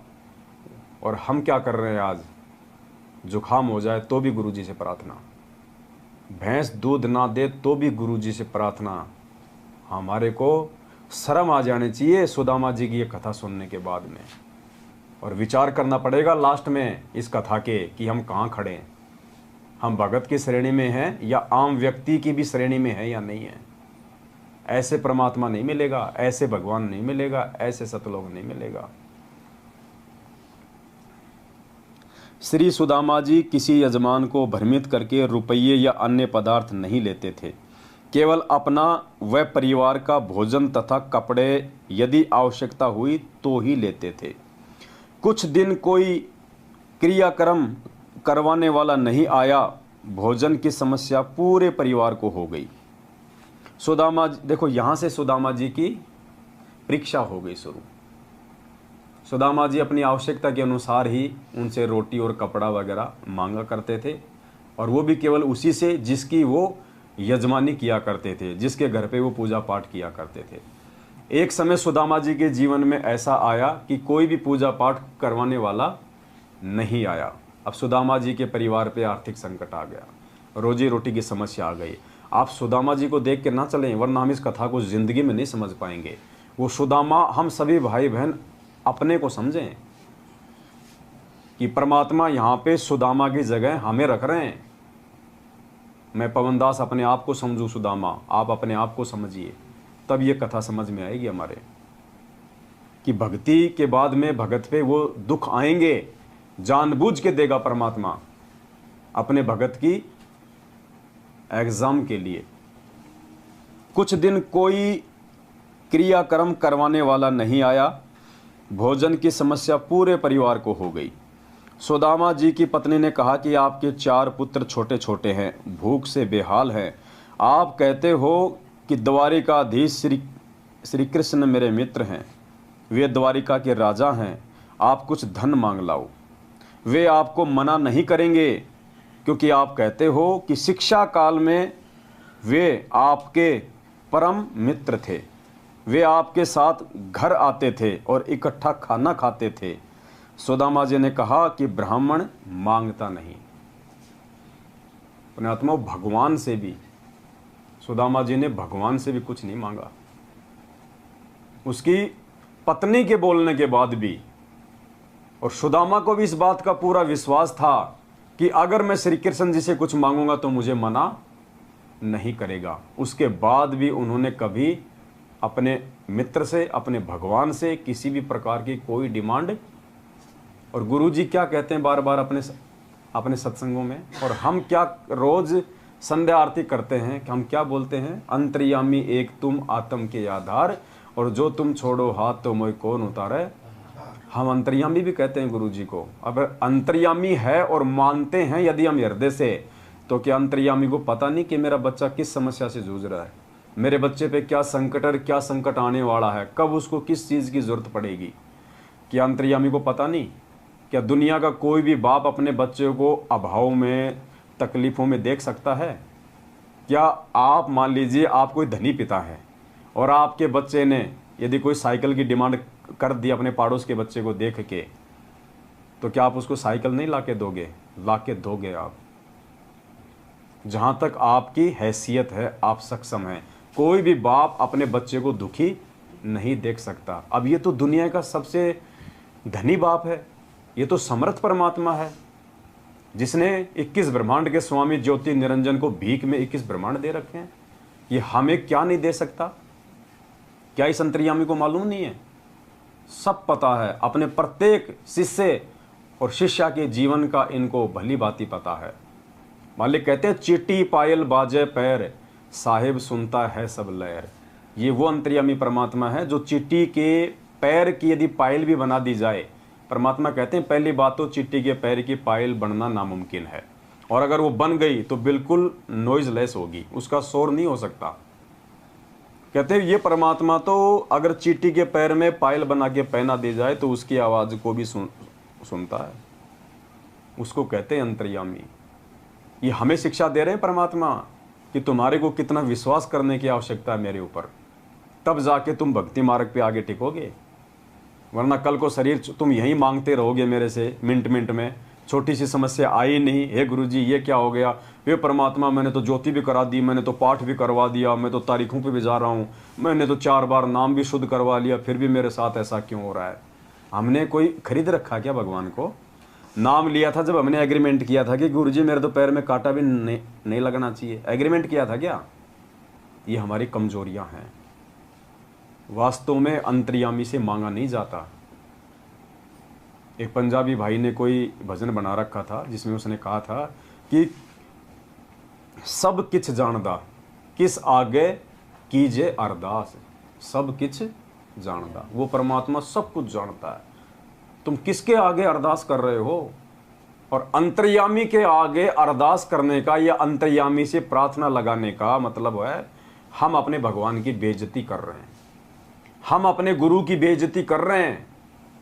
अंतर्यामी से हम मांग रहे हैं, अंतर्यामी को हम बता रहे हैं, जानी जान को हम बता रहे हैं हमारी हर तकलीफ, हमारे ये जन्म तो छोड़िए, जन्म जन्मांतरों की समस्याओं से, तकलीफों से, कर्म और कुकर्मों से जो परमात्मा अच्छी तरह से वाकिफ है, उस परमात्मा को हम अपनी समस्या बता रहे हैं। ये हम अपने परमात्मा पे अविश्वास प्रकट कर रहे हैं, हम अपने गुरुजी की आंखों के सामने बेइज्जती कर रहे हैं, हम अपने आप को मूर्खता के रूप में उनके सामने पेश कर रहे हैं, अंतर्यामी को ये बता के। प्रधानमंत्री को कोई आदमी कहे कि प्रधानमंत्री के क्या क्या लक्षण होते हैं, क्या क्या उसके कार्य होते हैं, क्या क्या उसके अधिकार होते हैं, तो वो प्रश्न होगा कि आपसे कि मुझे शिक्षा दे रहा है भिखारी होके कि प्रधानमंत्री को क्या करना चाहिए, क्या नहीं करना चाहिए। वे आपके साथ घर आते थे और इकट्ठा खाना खाते थे। सुदामा जी ने कहा कि ब्राह्मण मांगता नहीं, अपने कार्य कर्म कांड करके दक्षिणा ले सकता है। क्या कहा सुदामा जी ने कि ब्राह्मण का धर्म मांगना नहीं होता, ब्राह्मण का धर्म है कि जो उसने शिक्षा और दीक्षा प्राप्त की है उस आधार से अपनी पूजा पाठ करके अपने यजमान से विधिवत वो कुछ ले सकता है। पुण्यात्माओं, कितनी बड़ी शिक्षा है यहाँ पे। तो भगत का लक्षण भगवान से मांगना नहीं है, भगत का जो कर्म है वो भगवान से मांगना नहीं है। भगत का कर्म है कि भगवान ने हमें जो दीक्षा और जो शिक्षा दी है, जो भक्ति दी है, जो मंत्र, जो आरती दी है, उनको नियम में रह के विधिवत तरीके से पूर्ण करके फिर भगवान उसके प्रतिफल में हमें जो देगा उसको हम ग्रहण करें। और जब हम मर्यादा में रहेंगे, भक्ति करेंगे, तो परमात्मा कौन सी कमी छोड़ेगा? फिर परमात्मा कौन सी कमी छोड़ेगा? मांगने की आवश्यकता नहीं पड़ेगी यदि हम सही तरीके से भक्ति मार्ग पे चल रहे हैं, तो आवश्यकता नहीं पड़ेगी भगत को भगवान से मांगने की। आगे से आगे देगा परमात्मा, रूंगे में देगा। यहाँ के सुख तो परमात्मा ने रूंगे में बताए ना। मालिक कहते हैं ना कि किसान होता है, गेहूं की फसल पैदा करता है, वो केवल अपने खाने के लिए, अपने परिवार के लिए, जीवन रक्षा के लिए, लेकिन पशुओं का चारा तो ऑटोमेटिक हो जाता है। उसने पशुओं के चारे के लिए गेहूं नहीं बोए थे, लेकिन उसका वो बाई प्रोडक्ट है, वो रूंगा है, वो तो देगा ही देगा। तो भक्ति तो हम आत्म कल्याण के लिए कर रहे हैं, जन्म मरण से छुटकारे के लिए कर रहे हैं। और यहाँ की जो सुख सुविधाएं हैं, जो भौतिक सुख सुविधा है, वो तो परमात्मा रूंगे में देगा यदि वास्तव में हमने सही बीज बो रखा है तो, और मर्यादा में रह के यदि हम उसकी देखभाल कर रहे हैं तो। और बीज बो दिया और उसकी कोई मर्यादा की नहीं, उसकी कोई रखवाली की नहीं, तो वो तो आवारा पशु खाएंगे, ना तो बीज बनेगा, ना उसका कोई चारा बनेगा। तो सतगुरु से भक्ति लेके यदि हमने मर्यादा नहीं रखी, पांचों यज्ञ विधिवत नहीं किए, ज्ञान को आधार नहीं बनाया, तो भाई ना तो रूंगा मिलेगा और ना वो जन्म मरण का वो पीछा हमारा कोई छूटेगा। तो सुदामा जी ने क्या कहा? इसलिए सुदामा जी ने कहा कि ब्राह्मण मांगता नहीं, अपने कार्य कर्म कांड करके दक्षिणा ले सकता है। श्री कृष्ण मेरे यजमान भी नहीं है, कृष्ण तो मेरा यजमान भी नहीं है जो मैं उससे मांग सकूं या मैं उसकी पूजा पाठ कर सकूं, इसलिए मेरा सिर नीचा हो जाएगा। यदि मित्रता समाप्त करनी हो तो मित्र से कहो कुछ दो। ये गलती सुदामा ब्राह्मण नहीं कर सकता, भूखा मर सकता है। ये शिक्षा है उन भाई बहनों के लिए जो बात बात पे आश्रम के नंबरों पे प्रार्थना लगवा देते हैं। पुण्यात्मा बहुत बड़ा धोखा खा रहे हो, बहुत बड़ा धोखा। इस परमात्मा से मांग के, जो बिना मांगे देता है, उस भगवान से मांग के कितना बड़ा धोखा खा रहे हैं हम। ये काल इसी प्रकार से हमारी मर्यादा तोड़वा रहा है। और तुम मांगते किससे हो तुम असल में, तुम्हें यह भी नहीं पता। तुम भगवान से भी नहीं मांगते। तुमने तो बीच में वो दलाल खड़े कर रखे हैं, एजेंट खड़े कर रखे हैं, तुम तो उन दलालों से मांग रहे हो। आत्मा का परमात्मा से संबंध है, बीच में कोई एजेंट नहीं होता। तुम्हारी प्रार्थना भगवान के पास भी नहीं जाती, बीच में खा जाते हैं कार्ड एजेंट और कह देते हैं गुरु जी का आदेश आ गया, ज्योति करवा दो, गुरु जी का आदेश आ गया, पाठ प्रकाश करवा दो। यानी तुम्हारी मूर्खता का फायदा उठाया जा रहा है। मांगना अगर भगवान से भी प्रार्थना करनी है तो उनके सामने होती है, डायरेक्ट होती है। और अगर आत्मिक रूप से प्रार्थना करनी है तो अपने घर पे बैठ के करो, अपनी अंतरात्मा से, तब वो परमात्मा आपकी प्रार्थना को स्वीकार करता है। तुम ना तो अपनी अंतरात्मा से उनको अंतर्यामी मानते, ना उनको भगवान मानते, और बीच में जो ये दलाल बैठे हैं सतलोक आश्रम मैनेजमेंट हरियाणा वाले, काल भगवान के एजेंट, तुम्हें खाने के लिए, तुम्हारी भक्ति को खाने के लिए, इनके माध्यम से तुम भगवान के पास में प्रार्थना पहुंचवा रहे हो, जिनके कुक्रम पिछले 7 वर्षों के तुम्हारी आंखों के सामने हैं। तो एजेंट भी करो तो कोई ढंग के करो, बीच में कोई दलाल भी करो तो कोई ईमानदार करो, जो अपनी दलाली तक ही सीमित रहे। ये तो पूरा का पूरा माल खा रहे हैं। श्री कृष्ण मेरे यजमान भी नहीं है, इसलिए मेरा सिर नीचा हो जाएगा। यदि मित्रता समाप्त करनी हो तो मित्र से कहो कुछ दो। यह गलती सुदामा ब्राह्मण नहीं कर सकता, भूखा मर सकता है। शास्त्रों में लिखा है कि जिसने पूर्व जन्म में दान धर्म नहीं किया वह अगले जन्म में निर्धन रहता है। परमात्मा ने भी हमें यही बताया आज आके कि जिसने पिछले जन्म में कोई दान धर्म कोई पुण्य नहीं किया, जब परमात्मा की शरण में थे, तो ठीक है, हमने भक्ति तो की, तो भक्ति के प्रतिफल में परमात्मा ने फिर से हमें अपने शरण में ले लिया। लेकिन हमने दान धर्म नहीं किया, जिसके प्रतिफल में आज हमारे ऊपर ये आर्थिक संकट है, धन का अभाव है। और वो धन का अभाव पूरा करने का जो तरीका भी हमें परमात्मा ने बताया कि आज वर्तमान में सतगुरु की शरण में रह के उनके आदेश अनुसार यदि तू कुछ दान धर्म करेगा, ज्योति पाठ वगैरह यदि अपने सतगुरु से आज्ञा लेके करवाएगा, तो परमात्मा उसके प्रतिफल में तुम्हें उसी जन्म में भी धन देगा। जैसे परमात्मा ने उसी जन्म में द्रौपदी से 9 इंच का साड़ी का टुकड़ा लेके उसी जन्म में परमात्मा ने उसका चीर बढ़ाया था। तो वर्तमान में भी यदि हमारे को भौतिक सुख सुविधा चाहिए, धन चाहिए अपने घर परिवार के गुजारे के लिए, उसका जो तरीका है वो भी परमात्मा ने यही बताया कि अपने सतगुरु को दान धर्म कर विधिवत रूप से। मैंने पूर्व जन्म में कोई दान नहीं किया होगा, इसलिए मैं निर्धन हूँ, मुझे धन नहीं मिल सकता। पत्नी ने 4 पुत्रों को उसके सामने खड़ा कर दिया, जो एक रोटी को एक दूसरे से छीनने की कोशिश कर रहे थे, जो मिश्राणी ने छुपा रखी थी, जो रात को बासी बची थी। बताओ, इतनी दारिद्रता, पुण्यात्मा, ये विचार करने की बात है। इतनी दारिद्रता, रात को 1 रोटी बची और 4 बेटे थे। सुदामा की पत्नी ने उस रोटी को छुपा के रख दिया, जो बासी रोटी थी, 1 दिन पुरानी। सुबह बच्चों के हाथ लग गई तो 4 बच्चे आपस में 1 रोटी के लिए छीना झपटी कर रहे हैं। इतनी दारिद्रता उस परिवार में थी। जब बच्चे 1 रोटी के लिए छीना झपटी कर रहे हैं तो पुण्यात्माओं, सुदामा की पत्नी सुदामा तो क्या खाते होंगे, क्योंकि हर बाप चाहता है, हर माँ चाहती है कि पहले उसके बच्चे का पेट भरे। इतनी दारिद्रता, ये कथा परमात्मा ने ऐसे नहीं लिखी।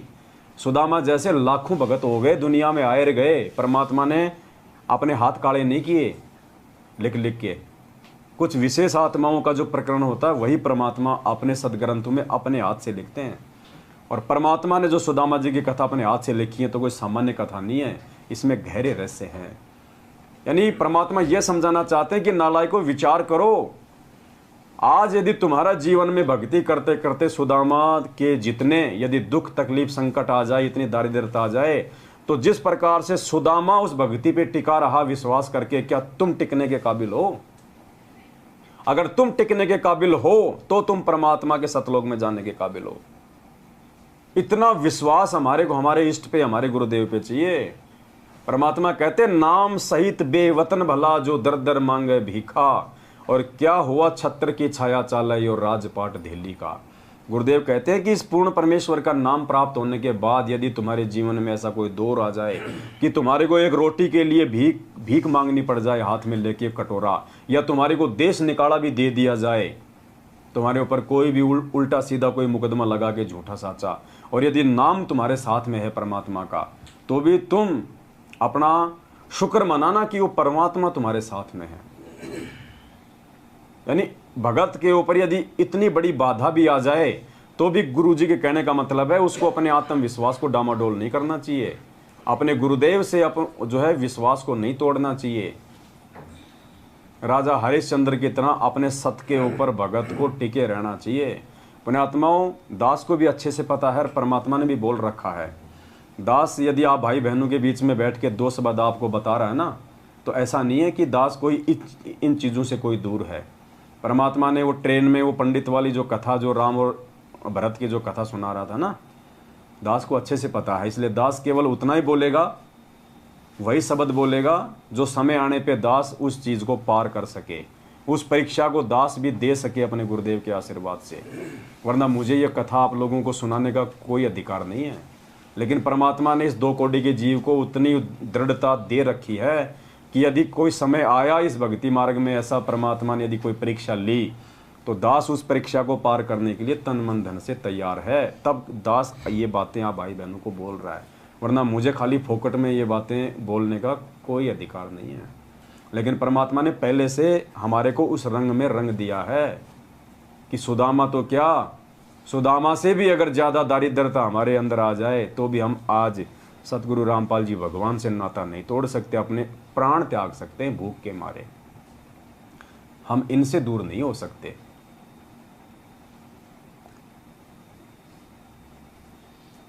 पत्नी ने चारों पुत्रों को उसके सामने खड़ा कर दिया जो एक रोटी के लिए एक दूसरे से छीनने की कोशिश कर रहे थे, जो मिश्राणी जी ने छुपा रखी थी, जो रात को बासी बची हुई थी। ये सोचा था कि एक का भी पेट नहीं भरेगा, कौन से बच्चे को दूं, क्योंकि माँ बाप के तो सब में बराबर मोह ममता होती है, इसलिए उसने छुपा रखा था। वह एक लड़के के हाथ लग गई थी, उसने अन्य छीना झपटी कर रहे थे। मिश्राणी ने कहा कि आप इन बच्चों के लिए मांग के ले आओ। भाई ठीक है, अगर आप अपने लिए नहीं मांगना चाहते तो कम से कम इन बच्चों की हालत देखो, ये तो नहीं देखा जाता हमारे से। इन बच्चों पे थोड़ा सा तरस खा के और कम से कम कुछ धन मांग के ले आओ श्री कृष्ण जी से। मतलब उस काल देखो, यहाँ भी वो भगत था, वो श्री कृष्ण जी की भगत नहीं थी। भगत को अनुपदेशी परिवार वालों के द्वारा भी इस प्रकार से तोड़ने का काल प्रयास करेगा।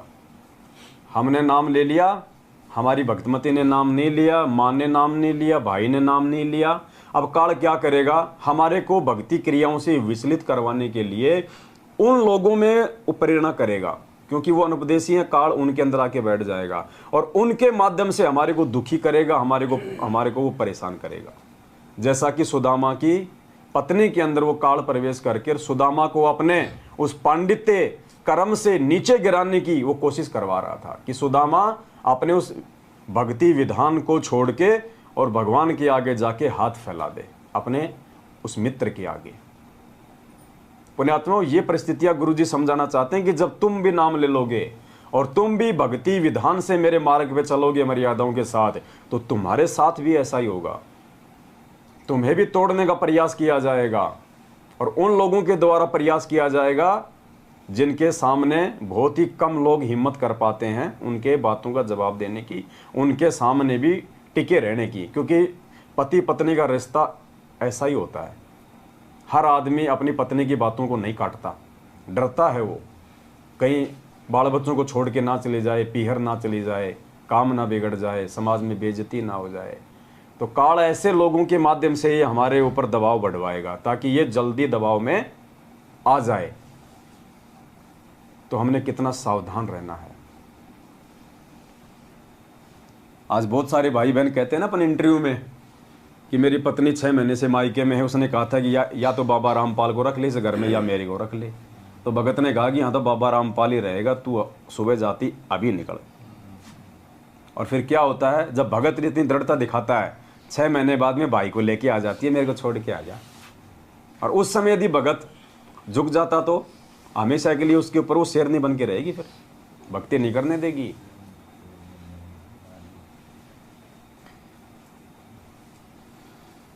मिश्राणी जी ने कहा कि आप इन बच्चों के लिए मांग लाओ।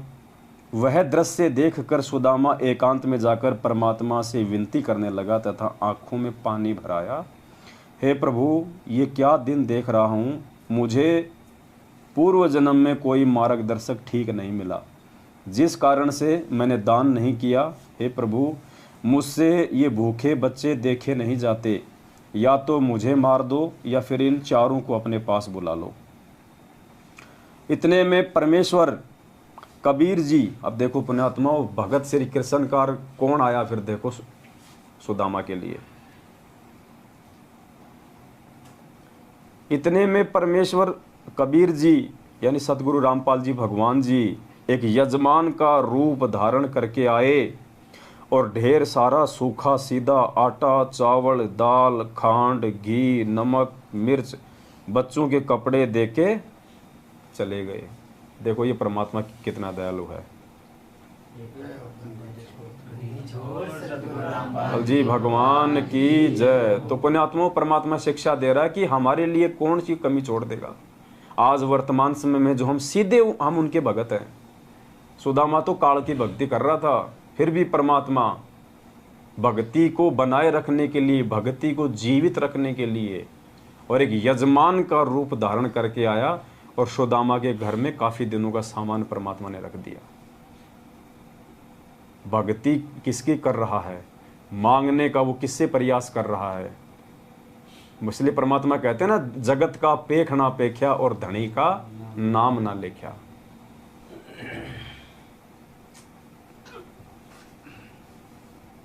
इतने में परमेश्वर कबीर जी एक यजमान का रूप धारण करके आए और ढेर सारा सूखा सीधा आटा, चावल, दाल, खांड, घी, नमक, मिर्च, कपड़े देके चले गए। ब्राह्मणी ने तुरंत भोजन बनाया, बच्चों को परोसा। इतने में सुदामा जी आंसू पोंछकर रसोई की ओर गया तो बच्चे खाना खा रहे थे। यानी सुदामा अपने बच्चों की हालत देख के साइड में जाके वो रोने लग गया, क्योंकि और कोई चारा नहीं था उसके पास। उल्टे कर्म वो कर नहीं सकता था, झूठ पाखंड किसी के साथ वो कर नहीं सकता था। हम तो 2 मिनट में झूठ बोल दें आज, हम कहाँ हैं पुण्यात्माओं। परमात्मा यही इस कथा के माध्यम से समझाना चाह रहे हैं। सुदामा उस समय यदि अपने मन में दोष ले आता, यदि कोई झूठ साँच करके कहीं से कुछ लाता, परमात्मा नहीं आता सामान लेके, लेकिन मालिक ने देख ली उसकी दृढ़ता कि मर जाएगा लेकिन ये ओछे हथकंडे नहीं अपनाएगा। और भगवान कितना दयालु होता है। परमात्मा कहते हैं बाप से ज़्यादा बच्चे माँ को 100 गुना ज़्यादा प्यारे होते हैं, और माँ से भी हजारों गुना ज़्यादा सतगुरु को अपना शिष्य प्यारा होता है।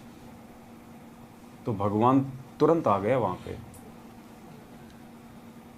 इतने में सुदामा जी आंसू पोंछकर रसोई की ओर गया तो बच्चे खाना खा रहे थे।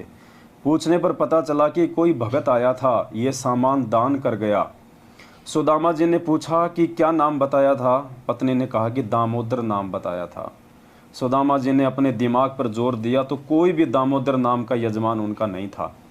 उस नाम का कोई भी व्यक्ति नगरी में भी नहीं था। उस दिन के अतिरिक्त 3 दिन का राशन पूरे परिवार का था। पत्नी ने फिर आग्रह किया कि आप श्री कृष्ण जी से कुछ मांग कर ले आओ। तो सुदामा जी ने हाँ कर दी। एंड में सुदामा जी ने कहा कि ठीक है, परंतु मन में यही था कि जाकर आ जाऊंगा पर मांगूंगा नहीं। किसी मित्र या रिश्तेदारी में जाते समय उनके लिए घर से कुछ मिठाई बनवाकर ले जाने की परंपरा थी। उसके स्थान पर पत्नी ने 3 मुट्ठी यानी 250 ग्राम चावल भूनकर भगत की चद्दर के पल्ले से बांध दिए। सुदामा जी द्वारिका में तीसरे दिन शाम को पहुंचा। मैले कपड़े, टूटी जूती, एक भिखारी जैसे वेश में श्री कृष्ण जी के राजभवन के सामने द्वार पर जाकर खड़ा हो गया और द्वारपाल से अंदर जाने के लिए आज्ञा चाही। तो द्वारपाल ने परिचय पूछा, कौन हो, क्या नाम है, कहाँ से आए हो, क्या काम है। यह राजा का राजभवन है, आपको किससे मिलना है। सुदामा जी ने अपना परिचय दिया। फिर द्वारपाल ने कहा कि पहले हम महाराज जी से आज्ञा लेकर आएंगे, यदि आज्ञा हुई तो आपको अंदर उनसे मिलवाएंगे। द्वारपाल ने श्री कृष्ण जी को सब पता बताया तो श्री कृष्ण नंगे पैरों सिंहासन छोड़कर दौड़े दौड़े आए। यानी परमात्मा कह रहे हैं कि 3 लोक का भगवान भी अपने भक्तों से, जो उसकी विधिवत भक्ति करता है, उससे इतना प्रेम करता है। नंगे दौड़े भगवान वहां से, श्री कृष्ण जी त्रिलोकीनाथ भगवान विष्णु। पुण्यात्मा, ये परमात्मा कौन सी कमी छोड़ देगा हमारे लिए, लेकिन हमें विश्वास नहीं है। उस श्री कृष्ण जी के भक्तों के काम भी इन्हीं सतगुरु रामपाल जी भगवान ने सारे। और जब आज हम सीधे तौर पे उनकी शरण में हैं, और यदि सुदामा जितना हम विश्वास अपने अंदर अपने भगवान पे पैदा कर दें, तो ये भगवान नंगे पैर तो छोड़ो पुण्यात्मा, ये तो अगर खाना खा रहा हो तो उठ के दौड़ लेगा।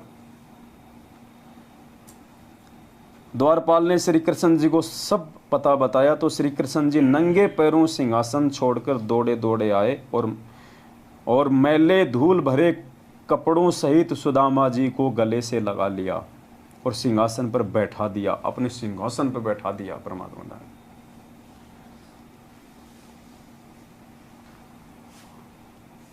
अभी खेल पुण्यात्मा कुछ हो रही हैं। श्री कृष्ण जी कहाँ दौड़ लेंगे और कहाँ इस मैले कुचेले को अपने सीने से लगा लेंगे। जैसे सबरी के झूठे भेर रामचंद्र रूप में श्री कृष्ण जी ने सतगुरु रामपाल जी भगवान ने खाए थे, वो नहीं खा सकता था। राजा था, कितना अहंकार होता है, कितना अभिमान होता है। परमात्मा ने खाए उस समय रामचंद्र रूप में माता सबरी के झूठे बेर, वरना पीछे भाई खड़ा था, लक्ष्मण मुंह चढ़ा रहा था और यूं फेंक रहा था पीछे उन बेरों को, तो राम कहां से खा लेता। परमात्मा ने खाए, सतगुरु रामपाल जी भगवान ने, उस कबीर परमेश्वर ने। तो यहां भी वही परमात्मा सारा खेल खेल रहा था। द्वारपाल ने श्री कृष्ण जी को सब बताया तो श्री कृष्ण नंगे पैरों सिंहासन छोड़कर दौड़े दौड़े आए और मैले धूल भरे कपड़ों समेत सुदामा जी को गले से लगा लिया और सिंहासन पर बैठा दिया। फिर अपने हाथों सुदामा जी के पैर धोए, नहाया, नए कपड़े पहनाए, कई प्रकार का भोजन बनवाया। खाने के लिए जो चावल सुदामा जी लाए थे उनको बड़ी रुचि के साथ श्री कृष्ण जी ने खाया। सुदामा जी के खाने के लिए कई प्लेटों में हलवा, खीर, कई सब्जी रोटी सामने रख दी। सुदामा जी को अपने घर का दृश्य याद आया कि आज शाम का खाना भी घर पे नहीं है, बच्चे भूखे बैठे हैं, रो रहे होंगे, माँ रोटी कह रहे होंगे, मैं ये पकवान कैसे खाऊं? यदि नहीं खाऊंगा तो श्री कृष्ण जी को पता चलेगा कि मैं कुछ मांगने आया हूं। मतलब उस सुदामा ने मतलब इतना वो दिखाया कि कहीं भगवान को भी इस बात का मालूम ना पड़ जाए कि मैं इससे कुछ मतलब मांगने तो नहीं आया हूं, कहीं इसको मेरी आर्थिक स्थिति का इसको मालूम ना पड़ जाए। और दूसरी तरफ वो खाना उसकी आत्मा भी नहीं मांग रही थी, क्योंकि उधर उसके बच्चे बेचारे कितने भूखे थे। इसलिए एक ग्रास रोटी लेकर धीरे धीरे खाने लगा, उंगलियों को बार बार मुख में चाटकर समय बिताने लगा। परंतु श्री कृष्ण जी की दृष्टि से मित्र के मुख कमल पर थी। सब हाव भाव देख रहे थे। कहाँ खा ले यार सुदामा, क्यों उंगली चाटे है। सुदामा जी ने 2 रोटी खाई तथा खीर हलवा ना मात्र का खाया, हाथ धोकर बैठ गया। श्री कृष्ण जी ने पूछा कि बच्चे तथा भाभी जी कुशल हैं, निर्वाह ठीक से चल रहा है। सुदामा जी ने कहा, देखो पुण्यात्मा,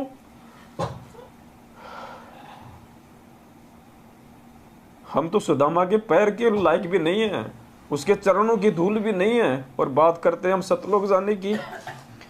इतने दुख और तकलीफ में होने के बाद भी, और भगवान ने कहा कि सब ठीक ठाक तो है परिवार में। सुदामा क्या कह रहा है,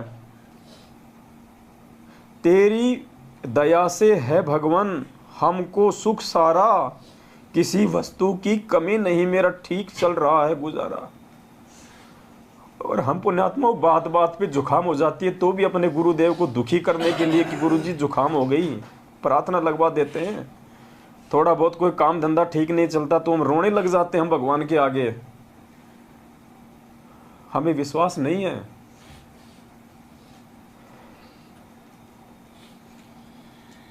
हमारी आदतों को बिगाड़ा जा रहा है काल भगवान के द्वारा, इस मैनेजमेंट वालों को निमित्त बना के। हमारी आंखों के सामने हमारे को नंबर दे देंगे कि लगाओ प्रार्थना, लगाओ प्रार्थना। हमारी आदतों को बिगाड़ा जा रहा है, हमारे को भगवान के ऊपर विश्वास नहीं करने दिया जा रहा। इसलिए हम विनती करते हैं इन लोगों का साथ छोड़ो भाई, ये लोग हमारे को विश्वासी नहीं बनने देंगे। हमारे अंदर जो दृढ़ता, जो विश्वास गुरुजी पैदा करना चाहते हैं, सुदामा की तरह ये लोग नहीं करने देंगे। यही काल भगवान की सूक्ष्म चाल होती है। तो सुदामा जी ने कहा कि तेरी दया से है भगवान हमको सुख सारा, किसी वस्तु की कमी नहीं, मेरा ठीक चल रहा गुजारा। श्री कृष्ण जी तो समझ चुके थे कि यह मर जाएगा पर मांगेगा नहीं। उसी समय सुदामा जी को दूसरे कमरे में विश्राम के लिए निवेदन किया और राज दरबार में जाकर विश्वकर्मा जी को बुलाया, जो मुख्य इंजीनियर था, तथा सुदामा जी का पूरा पता लिखवाकर उसका सुंदर महल बनाने का आदेश दिया।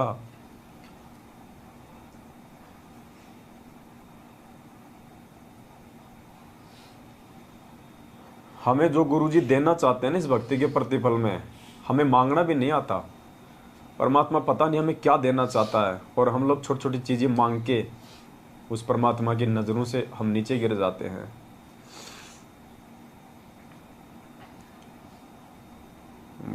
एक समय की बात है, कोई बच्चा अपने पिताजी के साथ में किसी दुकान पे गया, तो उसने कहा कि बेटा टॉफ़ी लेगा? दुकानदार ने कहा। तो बच्चे ने कहा कि हाँ अंकल मैं टॉफ़ी लूँगा। बोला बेटा ले ले, ये डब्बा है, इसमें निकाल ले। बच्चे ने नहीं निकाली। बोला बेटा ले ले इस डब्बे के अंदर। बच्चे ने हाथ आगे नहीं बढ़ाया। तो बोला बेटा तू क्यों नहीं ले रहा? बोले अंकल जी मेरा हाथ बहुत छोटा है, अगर मैं मेरे हाथ से उठाऊंगा तो क्या पता 4 टॉफ़ी आएंगी, 5 टॉफ़ी आएंगी, और आप यदि अपने हाथ से दोगे तो बहुत सारी आएंगी। तो पुण्यात्मा अगर भगवान अगर भगत की भक्ति से प्रसन्न होकर अगर अपनी इच्छा से उसको कुछ देगा, पता नहीं परमात्मा क्या दे दे। और हम नालायक एक कार, एक कोठी, एक मकान, अपने बच्चों की नौकरी मांग मांग के, और जो परमात्मा हमें जो देना चाहता है वास्तव में, हम उससे भी हम दूर हो जाते हैं।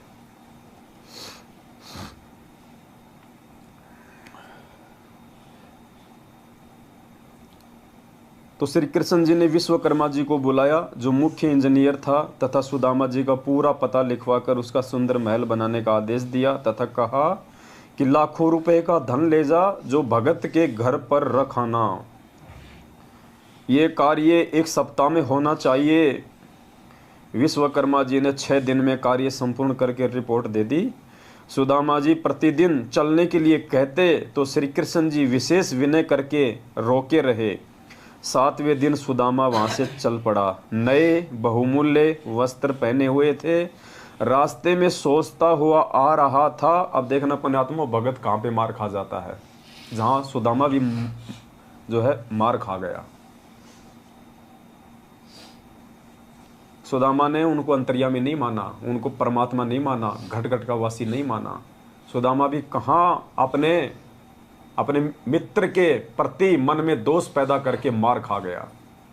ये बहुत ही इम्पोर्टेंट टॉपिक है।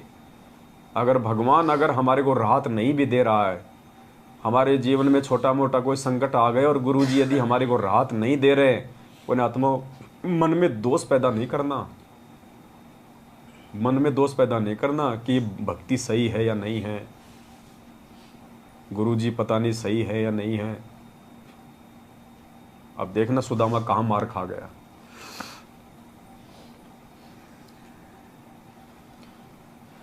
रास्ते में सोचता हुआ आ रहा था कि श्री कृष्ण मेरे से पूछ रहा था कि किसी वस्तु का अभाव तो नहीं है।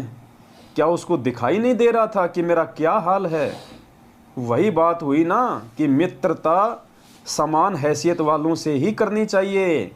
सुदामा के मन में ये दोष आ गया कि वहाँ बार बार मेरे से श्री कृष्ण पूछ रहा था कि घर पे तो सब ठीक है, भाभी तो ठीक है, बच्चे तो ठीक है, कोई चीज़ की कमी तो नहीं है ना। तो सुदामा ने सोचा कि क्या उसको मेरी हालत नहीं दिखाई दे रही थी? अगर मेरे घर की हालत ठीक होती, मेरे बच्चे ठीक होते, तो मैं ऐसे मेरी फटी जूतियाँ, मैले कुचैले कपड़े थोड़े ना होते मेरे, लेकिन वो मेरा मजाक उड़ा रहा था। ये मन में दोष आ गया उसके। 7वें दिन सुदामा चल पड़ा, नए बहुमूल्य वस्त्र पहने हुए थे। रास्ते में सोचता हुआ आ रहा था कि श्री कृष्ण मेरे से पूछ रहा था कि किसी वस्तु का अभाव तो नहीं है। क्या उसको दिखाई नहीं दे रहा था कि मेरा क्या हाल है? वही बात हुई कि मित्रता समान हैसियत वालों से ही निभती है। इतनी देर में देखो, उधर तो भगवान के प्रति मन में दोष आया और इधर देखो फिर उसका रिजल्ट। हमें शिक्षा दे रहे हैं गुरुजी कि कैसे भी विकट परिस्थिति आ जाए, भगवान से विश्वास नहीं हटाना, मन को कमजोर मत करना, आत्मा को नीचे मत गिरने देना। ये परीक्षा का समय होता है। सुदामा ऐसा सोच ही रहा था, मन में दोष लेके आया। इतनी देर में जंगली भीलों ने रास्ता रोक लिया और कहा कि निकाल जो कुछ ले रखा है। सुदामा जी ने कहा कि मेरे पास कुछ नहीं है। भीलों ने तलाशी ली तो कुछ नहीं मिला। सुदामा जी के कीमती धोती कुर्ता छीन ले गए, उसको नंगा छोड़ गए। सुदामा जी को यह सजा अविश्वास की मिली थी। क्या कह रहे हैं गुरुजी? जो कपड़े लत्ते थे ना, वो भी निकलवा ले गए, नंगा, अंडरवियर भी नहीं छोड़ी। और गुरुजी कह रहे हैं कि सुदामा को ये सजा मिली थी, ये किस चीज की मिली? अविश्वास की। ये हमें शिक्षा दे रहे हैं गुरुजी कि नाम दीक्षा लेने के बाद अपने भगवान पे अविश्वास नहीं करना बिल्कुल भी, चाहे दुनिया इधर से उधर क्यों ना हो जाए, काल तुम्हें कितना भी तोड़ने मरोड़ने का प्रयास क्यों ना करे, तुम्हारे मन में कितने भी विक्षेप पैदा क्यों ना करे। जैसे अर्जुन और सर्जुन मार खा गए थे भगवान पे अविश्वास करके, भगवान पे शंका करके। जब लोगों ने कहा ना कि तुम कहाँ मर गए थे, यहाँ तो कबीर ने ऐसा कांड कर दिया, बड़े बाजार में बेइज्जती कर दी, हमारे को मुंह दिखाने के लायक नहीं छोड़ा, तो अर्जुन सर्जुन ने पहले तो हिम्मत दिखाई, बड़े नालायको तुम क्या बोल रहे हो, तुम्हारे मुंह में कीड़े पड़ जाने चाहिए, तुम गुरुजी के बारे में ऐसा बोल रहे हो। तो फिर लोगों ने कहा कि तेरे को विश्वास नहीं है क्या, उस वैश्या के घर पे जाके देख ले, वहीं मिलेंगे गुरुजी तेरे को, रोज जाते हैं। तो अर्जुन सर्जुन के मन में क्या आया पता है? उन्होंने बोला भाई अगर आंखों से देख लेंगे तो मानेंगे, वही मार खा गए। वहां जाना और गुरुजी को शिक्षा देना तो पुण्यात्मा बहुत दूर की बात है, वो वहीं मार खा गए थे कि अगर आंखों देख लेंगे तो मानेंगे। इसका मतलब उनको विश्वास नहीं था कि गुरुजी ऐसा कर भी सकते हैं, वही मार खा गए वो। और वहां जाके तो उन्होंने अपने कर्म फोड़े लिए भगवान को शिक्षा देके कि गुरुजी बाहर आपकी बदनामी हो रही है, ये नीच का घर है, आपको यहाँ नहीं बैठना चाहिए। तो सुदामा के भी मन में दोष आ गया। सुदामा जी को यह सजा अविश्वास की मिली थी। तो पुण्यात्मा चाहे कुछ भी हो जाए, अरे गर्दन कौन सी बड़ी बात है, आज से पहले हमारे असंख्य जन्म हो लिए, हम कोई सुख शांति की मौत तो मुश्किल से 1-2% ही मरे होंगे, बाकी तो हम दुर्घटनाओं में मरे हैं। कोई बीमारी से तड़प तड़प के मरा है, कोई सेना में होगा तो दुश्मन ने उसका गला काट दिया होगा। आजकल तो गोलियों से मार देते हैं, पहले तो चाकू से मारते थे, गले काट दिया करते थे। कितनी बार हम बकरे बने, कसाई ने हमारे वो गले काटे। अरे ये जन्म में भी मर जाएंगे और क्या होगा इससे ज्यादा। मालिक कहते हैं सिर साटे की भक्ति है और कछु नहीं बात, सिर के साटे पाइए अवगत अलखनाथ, और शीश तुम्हारा जाएगा तू कर सतगुरु को दान, मेरा मेरी छोड़ दे यो ही गई मैदान। और गुरुजी कहते हैं करोड़ों शीश तूने दे दिए यम राजा की फेट। फेट यानी वो तो झटके से लेता है, कहीं कोई सैनिक बना के मार देगा लड़ाई में, कहीं कोई बकरा बना के आपका उड़ा देगा गर्दन। फेंट यानी झटके से। तो गुरुजी कहते हैं कि करोड़ों शीश तूने दे दिए यम राजा की फेंट, एक शीश दे के देख ले सतगुरु अपने की भेंट। भेंट यानी प्यार से। ये वर्तमान शीश गुरुजी कह रहे हैं तू अपने गुरुजी के चरणों में रख दे। जो गुरुजी कहे उनके प्रत्येक वचन की पालना करो, प्रत्येक मर्यादा निभाओ, वो होता है शीश देना। गुरुजी ये नहीं करेगी तू अपने यहाँ से मेरे को दे दे काट के। शीश देने का मतलब है समर्पित हो जाना गुरुजी के प्रति। उनके वचन को तोड़वाने के लिए अगर ब्रह्मा विष्णु महेश भी आ जाए तो भी सामने अड़ जाओ कि बेटा साइड में हो ले, तेरी नहीं चलेगी, ये पिछली पीढ़ी है।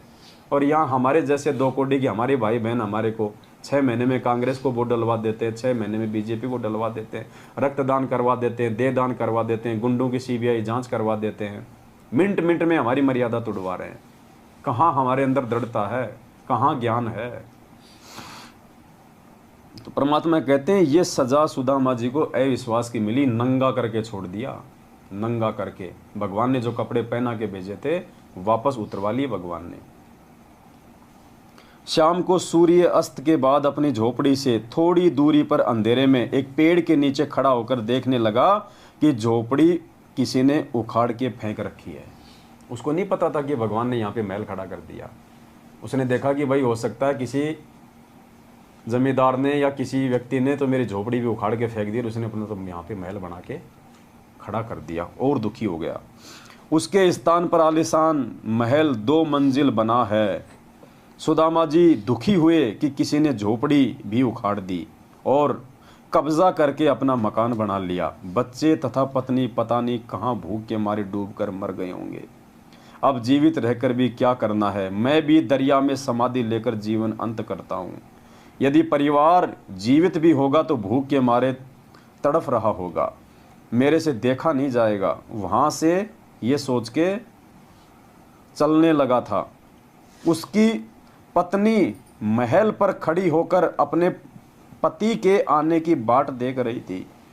ये विचार कर रही थी कि ब्राह्मण जी अपनी झोपड़ी को ना पाकर कुछ बुरी ना सोच लें, इसलिए द्वारिका के रास्ते पर टकटकी लगाए खड़ी थी। उसने उसी समय एक व्यक्ति अंधेरे में खड़ा महसूस हुआ। मिश्राणी शीघ्रता से दीपक लेकर उस ओर चली। सुदामा जी पेड़ की ओट में होकर देखने लगा कि यह स्त्री कौन है। पेड़ की ओट में इसलिए हो गया क्योंकि वो नंगा था, शर्म के मारे पेड़ की ओट में हो गया कि ये औरत कौन है। क्यों, उसने तो अच्छे खासे कपड़े पहन रखे थे, जेवर पहन रखे थे। उसने सोचा मेरी औरत तो हो ही नहीं सकती। मिश्राणी जी शीघ्रता से दीपक लेकर उस ओर चली। सुदामा जी पेड़ की ओट में होकर देखने लगा कि ये स्त्री कौन है, दीपक लेकर कहाँ जाएगी। दीपक की रोशनी में सुदामा ने अपनी पत्नी को पहचान लिया, परंतु महल से आई है, ये क्या माजरा है। सुदामा जी ने कहा कि दीपक बुझाओ, मैं नंगा हूँ। रास्ते में भीलों ने मेरे वस्त्र छीन लिए जो श्री कृष्ण जी ने नए बहुत कीमती बनवाए थे। पंडितानी ने दीपक बुझा दिया। सुदामा ने पूछा कि ये महल किसने बना दिया, अपनी झोपड़ी किसने उखाड़ दी, आप किसके महल से आई हो, नौकरानी का कार्य करने लगी हो क्या। पंडितानी ने कहा कि हे स्वामी, ये महल आपके मित्र श्री कृष्ण जी ने बनवाया है। आपके जाने के चौथे दिन सैकड़ों कारीगर आए, साथ में बैलों पर पत्थर, ईंट, चूना तथा अन्न धन लाद कर लाए। 6 दिन में संपूर्ण करके चले गए। आओ, यह आपका महल है। पुण्यात्माओं, क्या कह रही है पंडितानी कि आपके जाने के बाद में सैकड़ों की संख्या में कारीगर आए और ये मकान बना के चले गए। आपके मित्र श्री कृष्ण जी ने बनवाया है। 650 साल पहले गुरुजी ने क्या बताया, भगवान ने 18 लाख लोगों को भंडारा करवाया। पुण्यात्माओं, उस समय भगवान पे विश्वास करने वाला सुदामा जैसा कोई उनका भगत नहीं था 64 लाख में। इसलिए भगवान को खुद ही भगत की भूमिका करनी पड़ी और आज हमारे को विश्वास दिलाने के लिए ये उदाहरण पेश करना पड़ा कि अगर तुम भगवान पे विश्वास करोगे इस प्रकार से तो परमात्मा तुम्हारे लिए क्या नहीं कर देगा। अगर उस समय कोई भगत होता 64 लाख में जो इतना विश्वास अगर गुरु जी पे करता तो परमात्मा को खुद भगत बनने की जरूरत नहीं पड़ती, जैसे यहाँ पे श्री कृष्ण जी ने सुदामा के लिए किया। अब 650 साल पहले कोई भगत था नहीं कोई सुदामा जैसा, वरना भगवान को लीला नहीं करनी पड़ती। उस भगत के लिए भगवान लीला करता, लेकिन कोई भगत था ही नहीं, इसलिए गुरु जी को खुद भगत बनना पड़ा 650 साल पहले।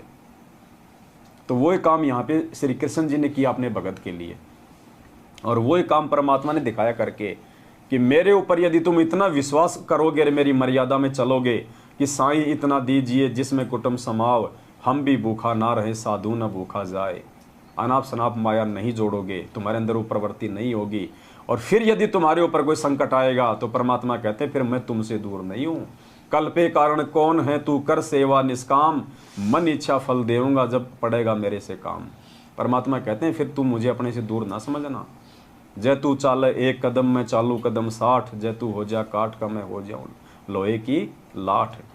तो ये विश्वास पैदा करने के लिए परमात्मा ने कथा लिखी सुदामा जी की। अब आगे देखिए, पंडितानी ने पूछा कि आपके कपड़े क्यों 6 दिन में संपूर्ण करके चले गए? आओ, यह महल आपका है। महल में आकर देखा तो अन्न धन से भरपूर था, जीवन भर का सामान था। पंडितानी ने पूछा कि आपके कपड़े क्यों उतारे? आपके पास कुछ था ही नहीं, पुराने कपड़े थे, उसका भील क्या करेंगे? तब सुदामा ने सारी घटना बताई तथा अपने उस घटिया विचार की भी जानकारी दी जो मित्र के प्रति आया था।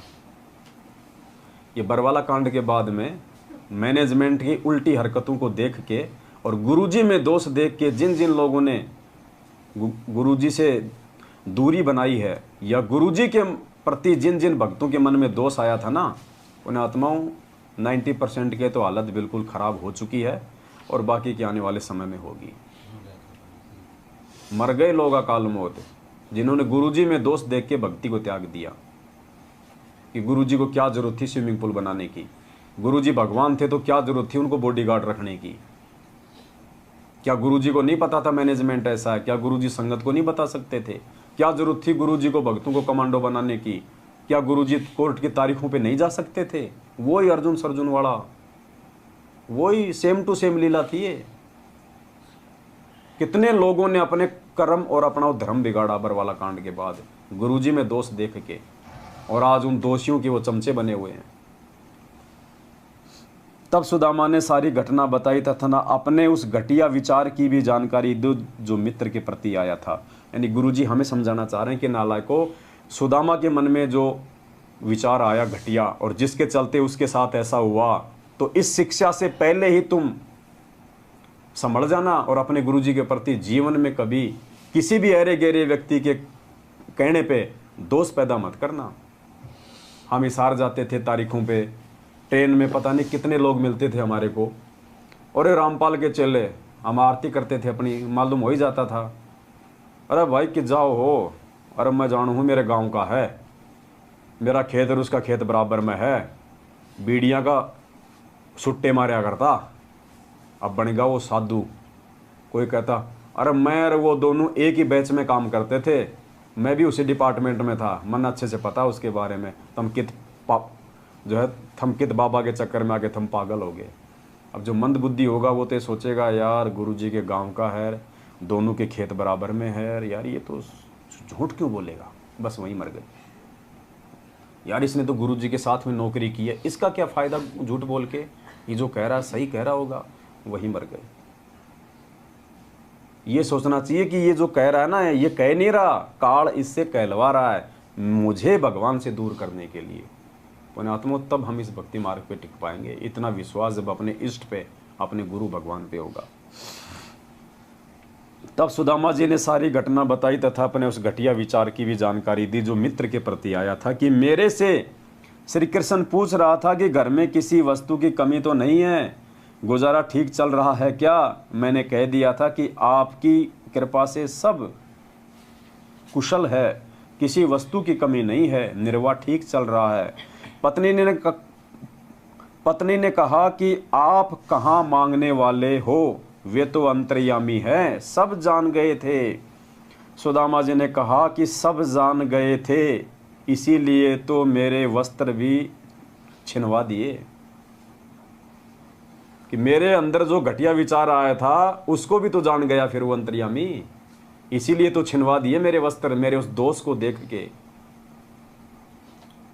बाद में समझ में आ गई सुदामा के कि हाँ भाई अंतर्यामी तो था, और अंतर्यामी था इसीलिए उसने मेरे कपड़े भी छिनवा दिए। ये शिक्षा गुरुजी हमें दे रहे हैं कि इतना सा भी दोष अगर आ गया मेरे प्रति, क्या हाल होगा तुम्हारा।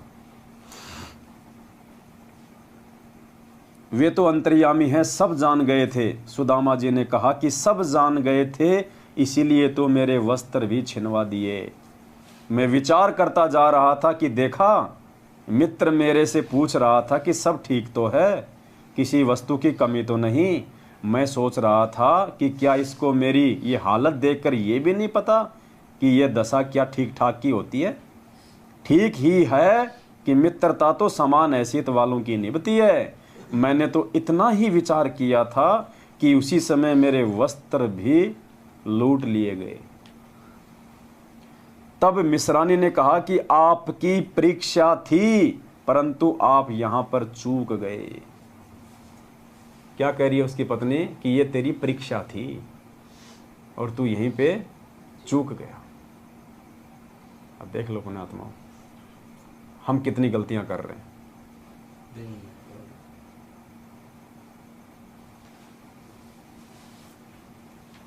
उसी का झटका आपको दिया। अब देख तेरे मित्र का कमाल। बच्चों के वस्त्र राजाओं जैसे हैं। 4 सिपाही चारों कोणों पर रखवाली कर रहे हैं।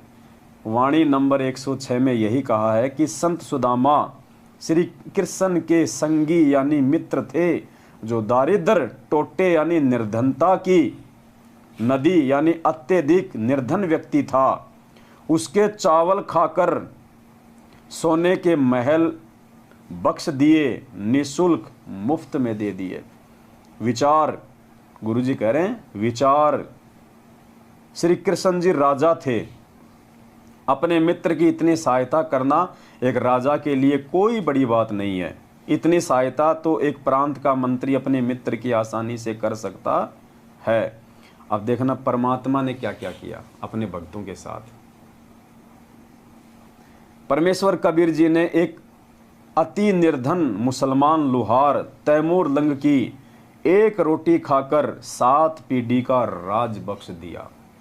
उसने तो 3 मुट्ठी खाए थे चावल की, भगवान ने तो केवल 1 चपाती खाई थी और 7 पीढ़ी का राज दे दिया। उसने खाली सुदामा के जीवन को ही सफल किया और भगवान ने 7 पीढ़ी का राज बख्श दिया। राज जो पूरे विश्व का संचालन करता है, पूरा देश चलाता है। यानी गुरुजी कह रहे हैं कि उस श्री कृष्ण से आज तुम्हारा भगवान कितना समर्थ है, देख लो नालायको। और तुम, भगवान तो श्री कृष्ण से भी ज्यादा समर्थ तुम्हारा, लेकिन तुम भगत सुदामा से भी नीचे गिरे हुए। तो कैसे बात बनेगी? कैसे सतलोक की यात्रा कर पाओगे? कैसे वो दरवाजा देख पाओगे? एक अति निर्धन मुसलमान लुहार तैमूर लंग की 1 रोटी खाकर 7 पीढ़ी का राज बख्श दिया। उसी जीवन में तैमूर लंग राजा बना, जिसका राज्य विशाल था।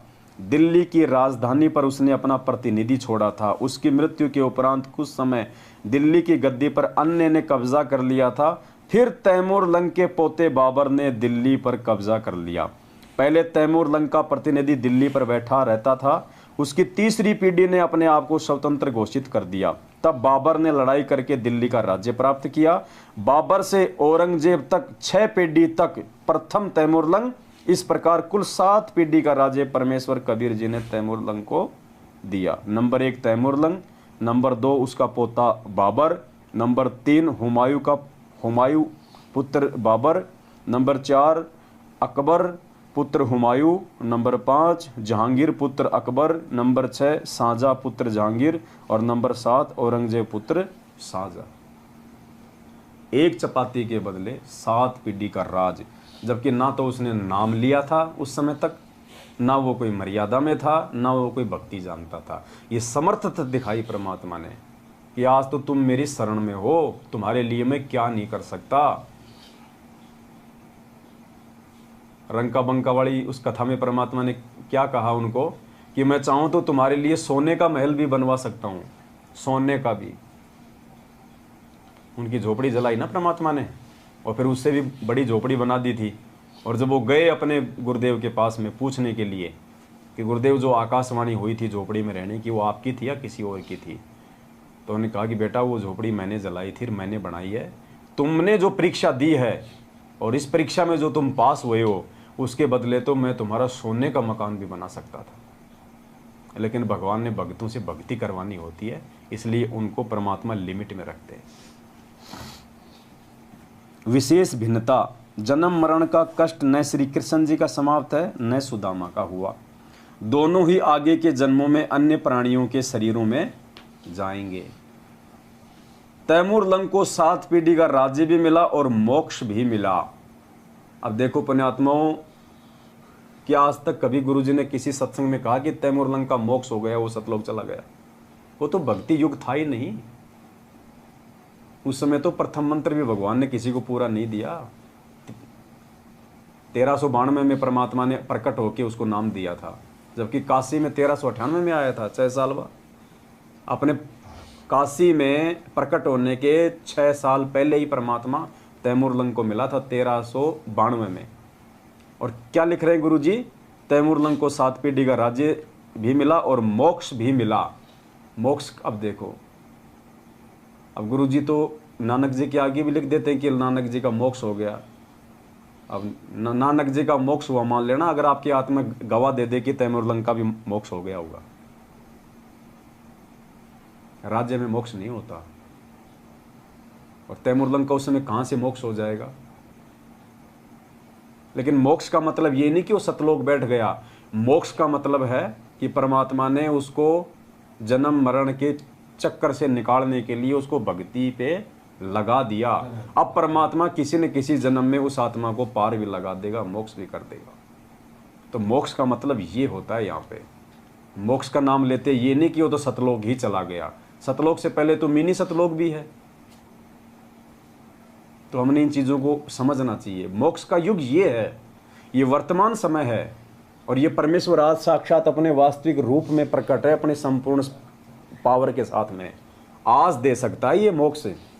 चाहे उस जैसे लाखों तैमूर लंग आ जाओ, आज मोक्ष कर सकता है ये परमात्मा। अगर आज कोई मोक्ष करवाना चाहेगा तो ये है भक्ति का पीक टाइम, मोक्ष का time, golden chance, prime time, बिजली पीढ़ी।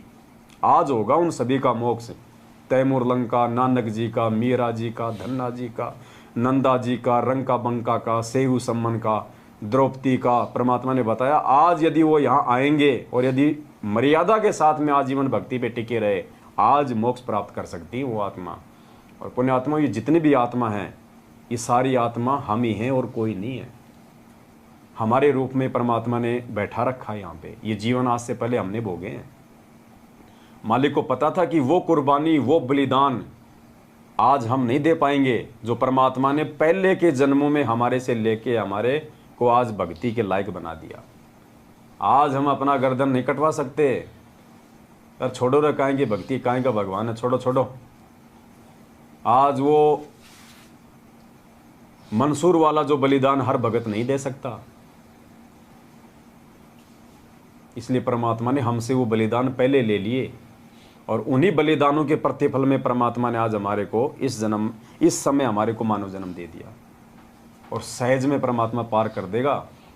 ना कुछ ले रहा भगवान, ना कोई पहाड़ पे चढ़वा रहा भगवान, ना कोई गोवर्धन की फेरी लगवा रहा, ना कोई कावड़ मंगवा रहा हमारे से बद्रीनाथ से। इतनी सहज भक्ति, ये बैठ के मर्यादा में रह के ये माड़ा भी नहीं होती हमसे। सोचो पुण्यात्मा, हम कैसे फिर अपना बेड़ा पार करवाएंगे? हमें तो कुर्बान हो जाना चाहिए परमात्मा पे। कुर्बान इस भक्ति और भगवान के लिए तो घर परिवार देश, अगर वो समय आ जाए कि छोड़ना पड़ जाए तो छोड़ देना। उन बच्चों को कल को मर गए तो कौन संभालेगा? जिन बच्चों के लिए हम आगे पीछे दौड़ रहे हैं, फिर कौन संभालेगा उनको? और हमारी आंखों के सामने छोटे छोटे बच्चों को छोड़ के लोग एक्सीडेंट में मर जाते, उन परिवारों को कौन संभाल रहा है भाई? इन चीज़ों से हमारे को विचार करना चाहिए। सबको चूगा पानी परमात्मा देता है। मालिक कहते हैं पो पाटी पगड़ा भया और जागी जिया जून, सब काहू को देत है वो चौंत समाना चून। वो परमात्मा चीटी को कण और हाथी को मण देता है। हमारा पेट नहीं भरेगा क्या? हाथी कौन सा फैक्ट्री में काम करता है, गाड़ी चलाता है, और जितना हम एक महीने में नहीं खाते वो एक टाइम खाता है, उसका भी तो पेट भर रहा है भगवान।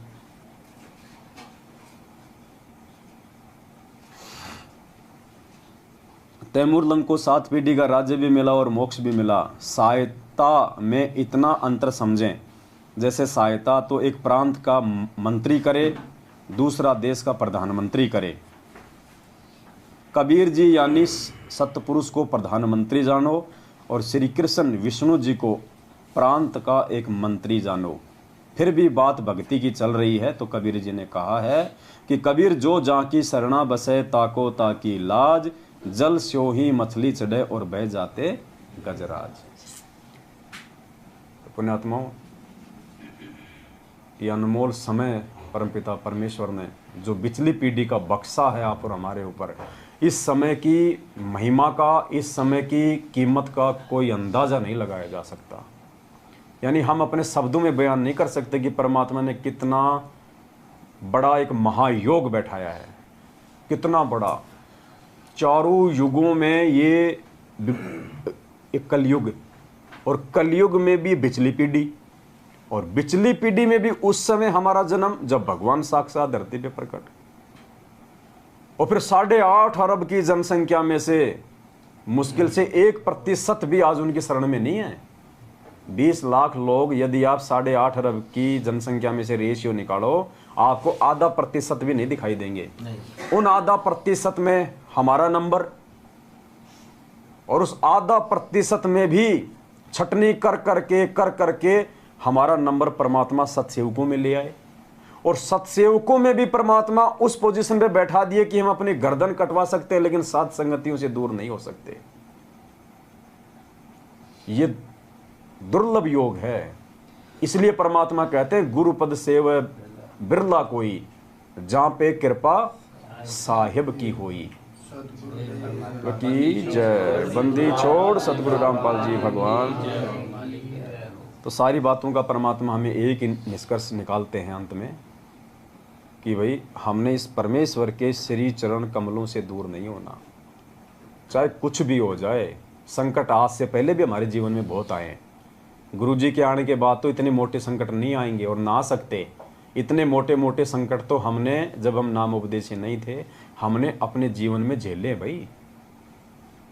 तो फिर आगे भक्ति में लगने के बाद उन छोटे मोटे संकटों से क्या डरना, क्या घबराना, काहे की लोक लाज, काहे की शर्मा शर्मी।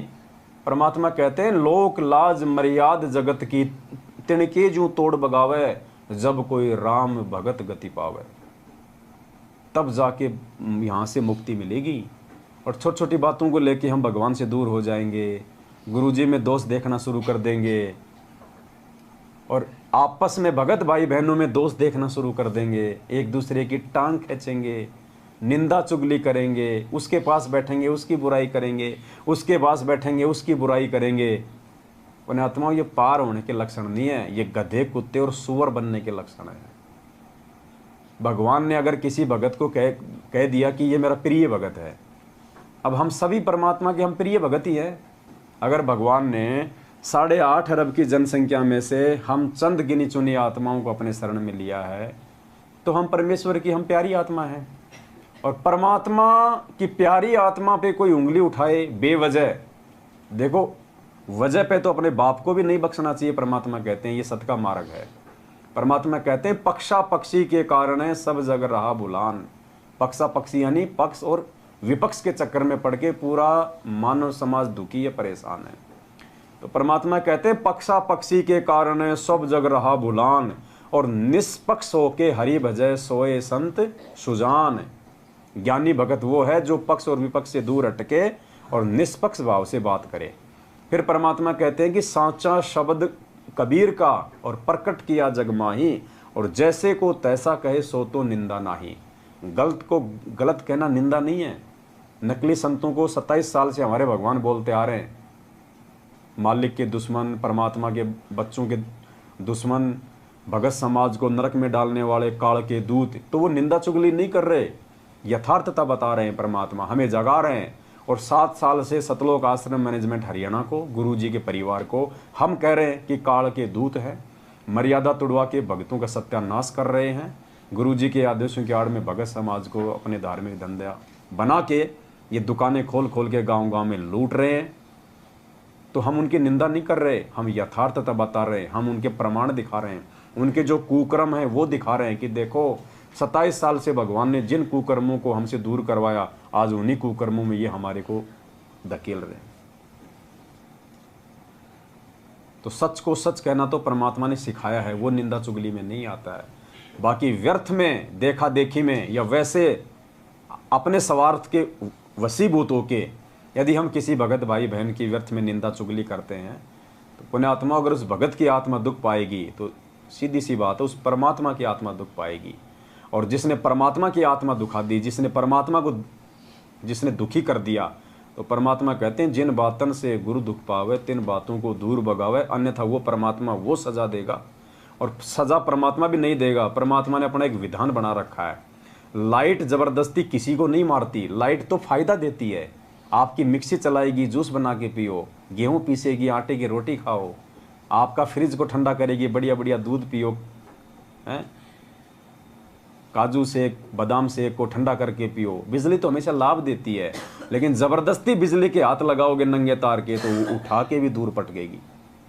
इसलिए परमात्मा कहते हैं कि राम किसी को मारे नहीं, मारे तो हत्यारा राम, अपने आप ही मर जाएंगे ये कर कर खोटे काम। तो पुण्यात्माओं, हमने सतगुरु की शरण में आने के बाद में उन खोटे कर्मों से दूर रहना है। परमात्मा ने कितना अच्छा भगत समाज तैयार कर दिया, हमें कितने भाई बहन दे दिए। आज हमारी सगी बहनों से प्यारी हमें अपनी गुरु बहनें हैं। हमारे सगे भाई से ज़्यादा बढ़ के विश्वास और प्रेम आज हमारे गुरु भाइयों में है। और हम आपस में यदि एक दूसरे की निंदा चुगली करेंगे तो हम अपनी आने वाली पीढ़ियों को, भगत समाज को हम क्या शिक्षा देके जा रहे हैं? क्योंकि ये कर्म हमारे रखे जाएंगे आगे। जैसे 650 साल पहले की सारी बातें अर्जुन सर्जुन की, मीरा की, धन्ना जी की, धर्मदास जी की, अर्जुन सर्जुन की, आज गुरु जी बता रहे हैं ना। काल भगवान तक के कुकर्मों को परमात्मा ने आंखों के सामने रख दिया। ब्रह्मा विष्णु महेश तक के कुकर्मों को परमात्मा ने आज उनकी जीवन हिस्ट्री में दिखा दिया। तो क्या हमारे छुप जाएंगे? और हमारे नहीं छुपेंगे और हम करेंगे तो हमारी क्या इज्जत रहेगी आने वाले समय में? हम तो खुद भक्ति मर्यादाओं से गिर के, उल्टे कर्म करके, भगवान को दुखी करके हम तो गधे कुत्ते सुअर बनेंगे सो बनेंगे।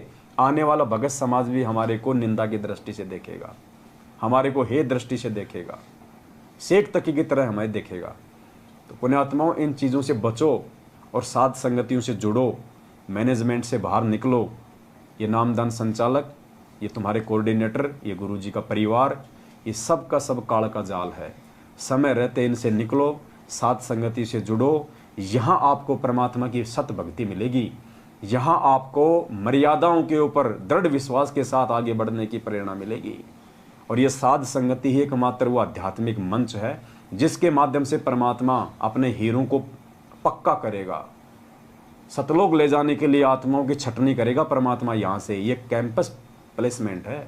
साल भर बच्चा स्कूल में पढ़ता है, कॉलेज में पढ़ता है, फिर बाहर की कंपनी आके जो कैंपस में जो प्लेसमेंट करती है, इंटरव्यू लेती हैं, जो अच्छे जो बच्चे होते हैं इंटेलिजेंट, उनको छांट के उनका सिलेक्शन करती है, उनको फिर अच्छी नौकरी देती है।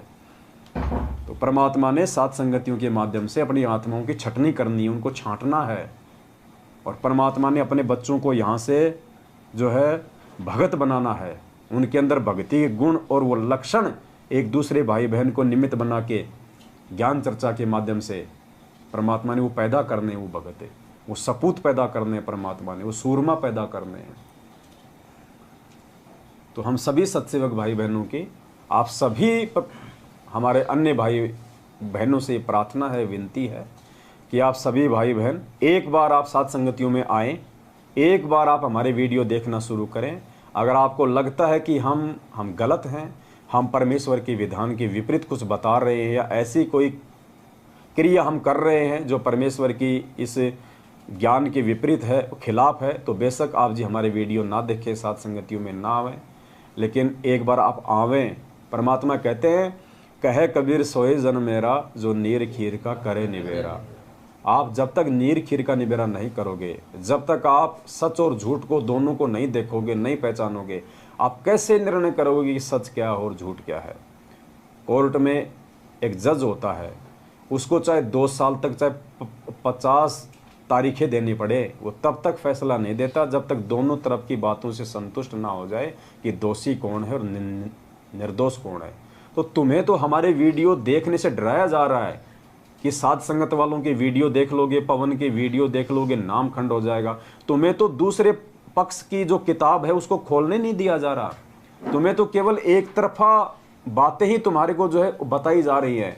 और जब तक तुम दोनों तरफ की बातें नहीं देखोगे, नहीं सुनोगे, गुरुजी यदि हमें खाली कबीर सागर दिखाते, वेद दिखाते, गीता दिखाते और साथ में नकली संतों की हिस्ट्री ना बताते, उनके सत्संगों में गलतियां ना बताते, हम कैसे निर्णय करते कि कौन सही और कौन गलत है? तो क्या गुरुजी ने नकली संतों की पुस्तकें दिखा के हमारा नाम खंड कर दिया? क्या हमारा नाम खंड हो गया? ऐसे नाम खंड नहीं होता। हम भाई हम 21वीं सदी में जी रहे हैं। शिक्षा दी है भगवान ने, और फिर भी हम लोगों को वो मूर्खता वाले काम करवाए जा रहे हैं। हमारे को डराया जा रहा है, धमकाया जा रहा है, सच्चाई से दूर रखा जा रहा है। भाई परमात्मा जबरदस्ती नहीं करेगा, मालिक का एग्रीमेंट है काल भगवान के साथ में। आपने खुद ही आगे बढ़ना पड़ेगा, आपने खुद ही नीर खीर का निबेरा करना पड़ेगा। भगवान ने आपके सामने भोजन रख दिया, खाना आपको पड़ेगा। भगवान आपके मुंह में नहीं ठूसेगा। तो हम सभी भाई बहनों की आपसे ये विनती है, ये प्रार्थना है, पुण्यात्माओं, ये समय बार बार नहीं मिलेगा। ये मौका अगर चूक गए असंख्य जन्मों बाद में, क्या पता फिर दोबारा ये भगवान मिले ना मिले, ये भक्ति मिले ना मिले, और ये साथ संगति का मंच मिले ना मिले। इतनी बुद्धि क्या पता उस समय हमारे अंदर हो ना हो, जो आज परमात्मा ने हमारे को दे रखी है। तो इसलिए परमात्मा कहते हैं, यो सौदा फिर नाहि रे संतो, यो सौदा फिर नाहि। तो इस सौदे को आज जो चूक गया, वो हमेशा हमेशा के लिए परमपिता परमात्मा सतगुरु रामपाल जी भगवान को चूक जाएगा। बस हमारी इतनी सी विनती है। बाकी निर्णय आप सभी भाई बहनों के ऊपर है। आप जानवर नहीं हैं, आप जी भी खाना खाते हैं, आप जी भी अन्न खाते हैं। सही गलत का निर्णय आपको भी करना आना चाहिए। हर चीज़ परमात्मा आपके सामने पेश नहीं करेगा, वरना फिर क्या मतलब रह जाएगा 27 साल से ज्ञान देने का। अगर आज भी भगवान हाथ पकड़ पकड़ के आपको अगर सच्चाई के पाड़े में बैठाएगा, तो फिर उनके सत्संगों का महत्व क्या रह जाएगा? सत्संगों से फिर हमने क्या सीखा, क्या अर्जित किया? तो पुण्यात्मा विचार करो और आगे बढ़ो, धोखा मत खाओ। बहुत थोड़ा समय है।